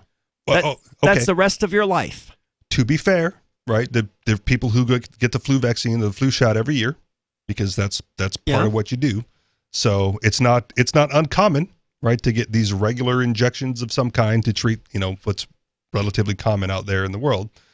It's just doing it like, I don't know how many people would stand it if, monthly or bi-monthly. So 6 to 8 months, maybe it's just like a flu shot then. You get your pre-winter flu shot and you get your spring flu shot and COVID shot, and then that's it. Maybe. I view it differently. Hand them out at the grocery stores. Come get your free COVID shot just while you're picking up the loaf of bread. I mean, especially since the government's paying for it all. Last month, he told the Times of Israel that people should expect to receive more vaccines to deal with new variants. It seems that if we learn the lessons from the fourth wave, we must consider the possibility of subsequent waves with the new variant, such as the one from South Africa. That would be the Mu variant, evidently. And caused by all the previous waves. Yeah, apparently. Thinking about this and the waning of the vaccines and the antibodies, it seems every few months, it could be once a year or 5 or 6 months, we'll need another shot. Yep. Just like we said would be the case a year ago when they first started talking about the vaccines, or a year and a half ago, whenever it was, we pointed out that it would be a lifetime of perpetual getting shot. You think they're going to stop at 2? No. You think you're going to get to leave the mask off after you get the shot? No. Oh, but so many people believe that, man. And I know a lot of people who are upset that the masks are going to return. Because I got vaccinated. Why should I have to wear a mask again? I don't think they'll stand up for their right. Can we use that to convert them to anti-government libertarians of some kind? I'm trying, man. Is it enough? Is this enough to get you to move? I don't think it's enough. We'll see. What'll it take? He added that he expects Israel to be giving out vaccines that have been specially adapted to cope with different variants of the virus by late 2021 or early 2022. A new vaccine for every strain. How do they know what strains are coming? Yeah, they can't. Is it again like the flu where they go like, yeah, we think it's going to be this one? Well, it's worse than that because it's a coronavirus. It's a cold. So there are dozens of these strains right now. And they don't know which one is going to be the dominant strain. While Israel is seeing record case numbers in its fourth wave, the jabs are still protecting against severe illness, with COVID deaths running at about half of the level of its second wave. That could also be because more of the people who were prone to dying of COVID-19 died during the second wave, which would also be a valid explanation for the data. I don't know, but that's not unlikely. I mean, if someone was going to die from COVID and COVID spreads as wildly as they say, then you're going to get higher deaths earlier on as it's spreading to all the people and go ahead and killing the ones who can be killed from it. Yeah. But it's those new variants, right, that are going to spread like wildfire and take care of those who, had some immunity to the old variant, right? Well, they say, the Delta is the most contagious strain yet. Okay, but what does that really mean? Because you've been referring to it as like the most contagious disease ever for the last 18 months. So, okay, it's even more contagious than the most contagious thing ever. Yeah. I find it difficult to care. I would care more if it was the most contagious and the most deadly. Yes. Right? But it's only one of those things. Most contagious doesn't bother me. You go like, okay, so you get it and then you don't die and then that's it. Like I don't know why this is still such a big deal. Stats compiled by Oxford University-backed research team Our World in Data shows there were a record 1,892 cases per million people in Israel on Wednesday, nearly 0.2% of the entire population in a single day. 0.2. And this is while they have this enormous vaccination rate the highest number of COVID cases per million in Israel. 0.2 a day. Whew. How will they ever slow this thing down?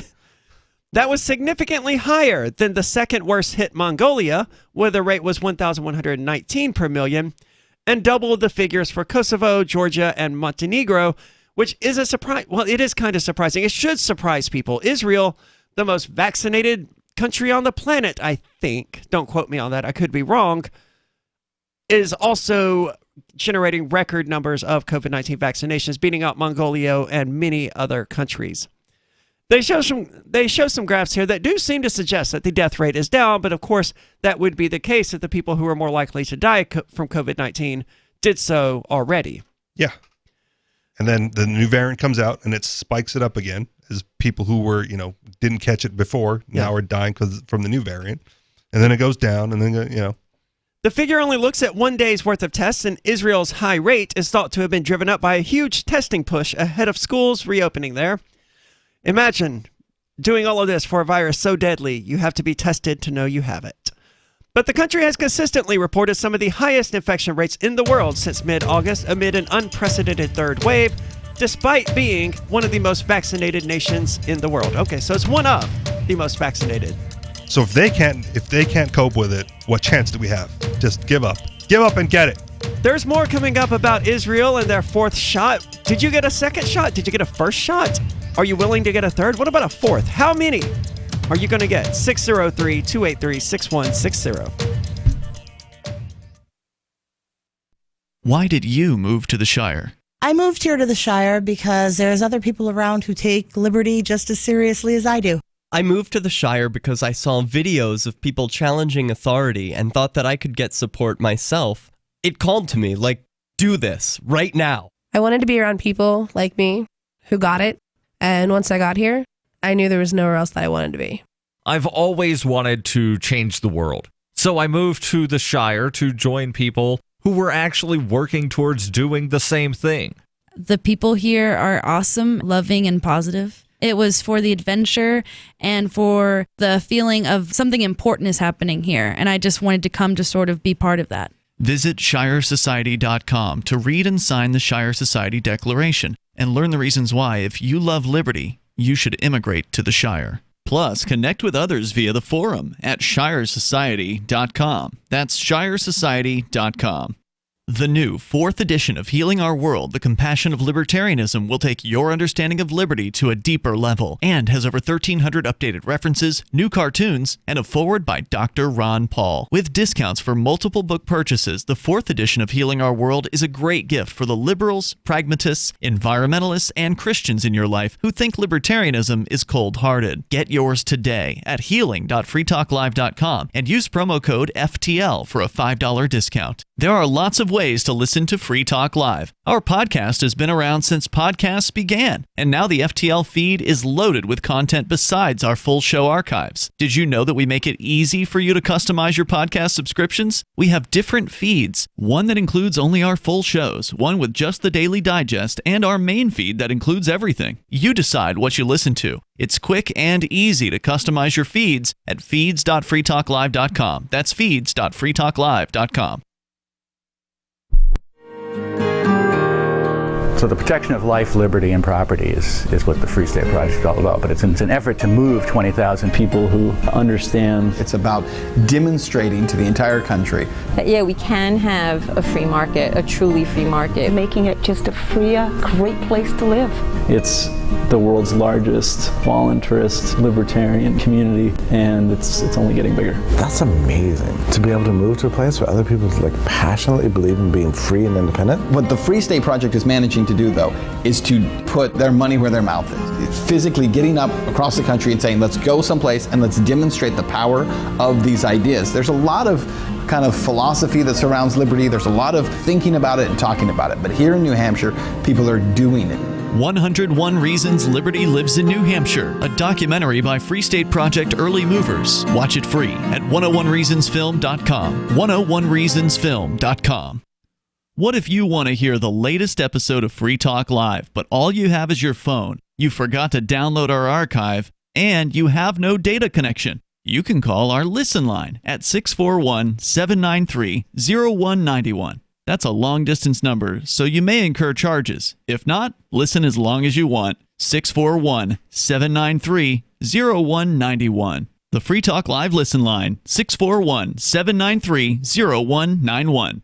Are you a cryptocurrency advocate? The Crypto Tip is the ideal outreach tool to help new people discover cryptocurrency. It's a printable business card-sized tip that you can give to service providers, preferably in addition to a good cash tip. When the server scans the QR code, it'll bring up an explanation of cryptocurrency, how to install a wallet, and allow them to claim the tip. If they don't claim the crypto, you get your tip refunded to you after a time period you specify. Plus, if they do claim the tip, you get an email alert. Create as many tips as you want at cryptotip.org. That's cryptotip.org. Our Matrix server is about as free as internet chat can be. Join the existing rooms or create your own at chat.freetalklive.com.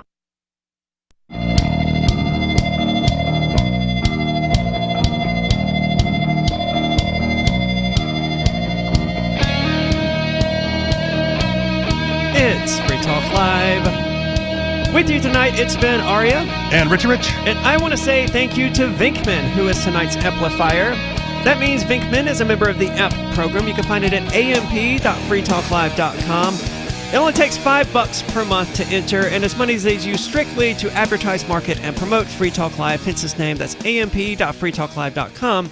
Now, Vinkman is a platinum level amplifier, which means that Vinkman is giving $25 or more per month to the program. And again, we don't ask that much. All it takes is $5 per month, and that helps get us on more radio stations, get us more podcast downloads, all of that awesome stuff. It helps the ideas of liberty that we espouse here and, criticism of government and questioning the narratives they put forward reach more audiences. So if you value that, you may consider joining the AMP program. That's amp.freetalklive.com. We're talking about Israel, one of the most vaccinated nations in the world, also dealing with record numbers of COVID-19 cases. And how they're failing with all those vaccines, with their record number of cases. Yes, and it doesn't seem to be doing that much good. It's just another government program, man. Throw more money at it, get more vaccines. Yeah, well, it does say they did more testing recently as people are preparing to reopen the schools and all of that. Israel has been offering booster jabs to people. I hate how jab has just become the vernacular for getting a vaccine. Getting a shot. I still like the Fauci ouchie because it's funny. I like that one for COVID-19. It is funny. I was surprised that someone in that article referred to it as No, that. they didn't. They said jab, and then I reread it and changed it. Okay, well, it's still funny. So they've been offering booster jabs to people over the age of 60 since July, and data suggests the scheme has helped to curb rising hospital admissions. The country has since expanded the top-up drive to everyone over 12 who has already had 2 doses. So every Israeli who's over the age of 12 can get a 3rd dose of the COVID-19 vaccine already. And if you don't want it, you get it anyway, because it's Israel. As of Friday, more than 2.5 million people in the country had received a 3rd dose. I don't know what percentage of their population that is. They're of course saying that, their booster drive has slowed hospitalizations. They have a little graph here about that. But there's really, correlation does not equal causation. Right. And that there are fewer hospitalizations and fewer deaths does not necessarily mean that the vaccine is working or doing anything. It could very well mean that the people most likely to be hospitalized and killed by COVID-19 were just hospitalized and killed already. Yep. So, man, they put a bunch of graphics in this. But if it's working, right, and it's reducing symptoms, great, right? But you still get it. But we don't know it's working and reducing symptoms. Right. But I'm saying, theoretically, if it is fantastic, then you have nothing to worry about with the unvaccinated, right? Because you can get it from other vaccinated people. You can spread it to everyone. But if your vaccine helps you and reduces your symptoms, well, then lay off everybody else because you're covered. You're as covered as you're going to be at this point. I wish people viewed it that way. But you have Israel and you have Australia and New Zealand and all of these other horrific countries. I'm moving away from that Israel article because I knew it was very long, but as it turned out, it was only very long because they include a bunch of graphs in there. And we obviously are not going to spend the last 10 minutes of the show describing a bunch of graphs. So Australia, back to them. Have they traded away too much liberty to call themselves a liberal democracy. I would argue they have. Absolutely. Yes, and that they are a full-blown fascist police state at this point. If you have to take a picture of your location and upload it to the government, otherwise the cops come. I still can't believe that's a real thing, man. You're fallen. Yeah. Australia has fallen. That's it. Declared. Dead on arrival. And they know it. Prime Minister Scott Morrison knows that the burden is too heavy. This is not a sustainable way to live in this country. What, you mean with no economy? One prominent civil libertarian summed up the rules by lamenting, "We've never seen anything like this in our lifetimes." I like his wording, considering the goal of the Libertarian Party is liberty in our lifetimes. Yes. But Australia is going the opposite direction.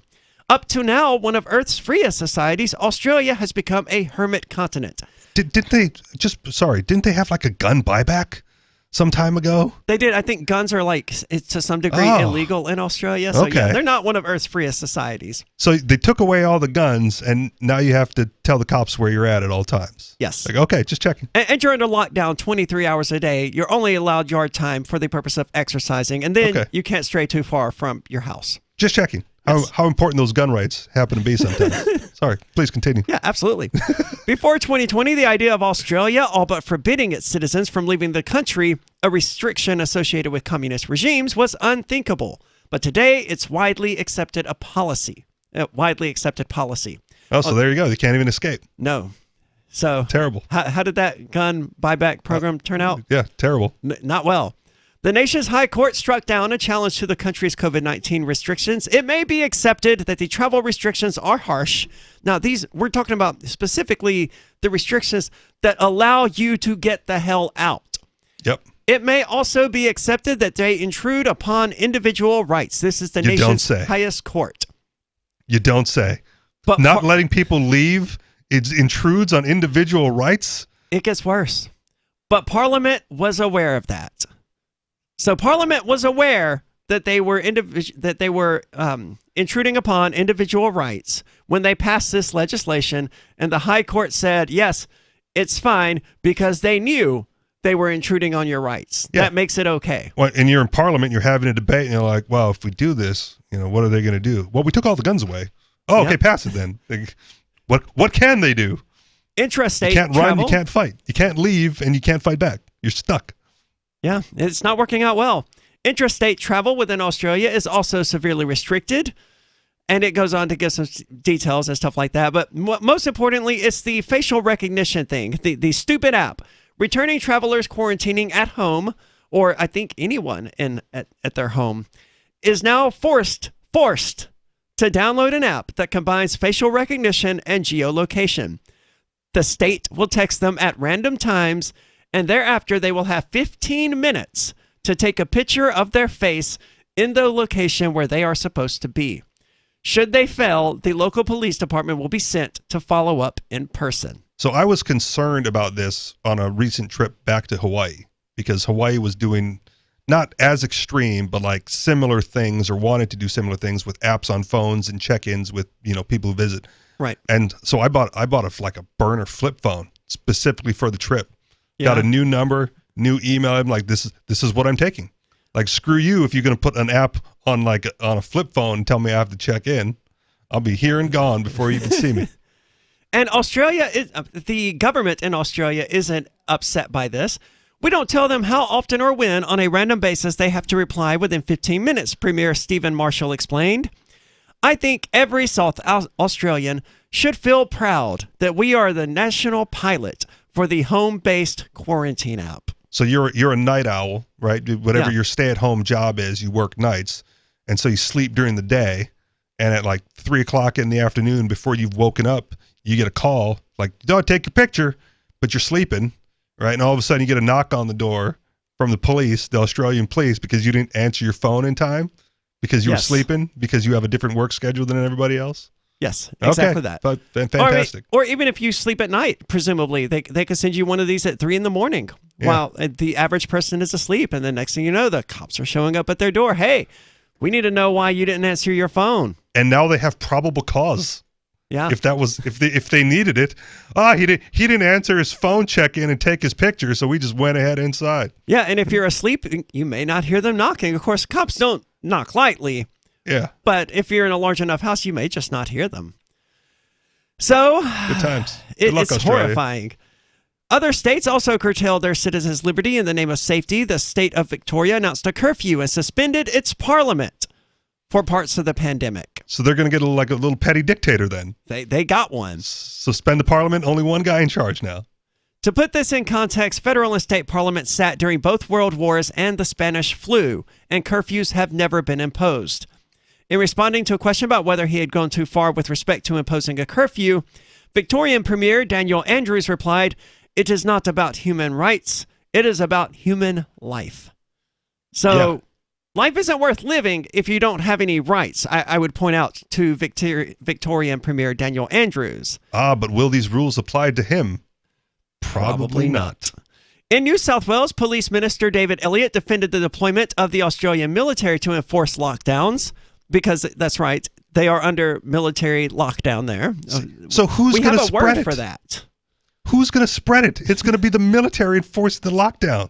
If everyone's locked at home, the only people out there to spread the virus is going to be the military. So hopefully they'll blame them when it doesn't work.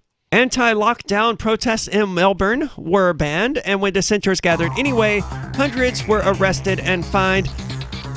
The article rightly calls attention to the travesties happening in Australia, but it leaves the question unanswered about whether or not Australia still has the right to call itself a liberal democracy. No! Yeah. We answered it at the beginning. No. It is a definitive no. Australia has fallen.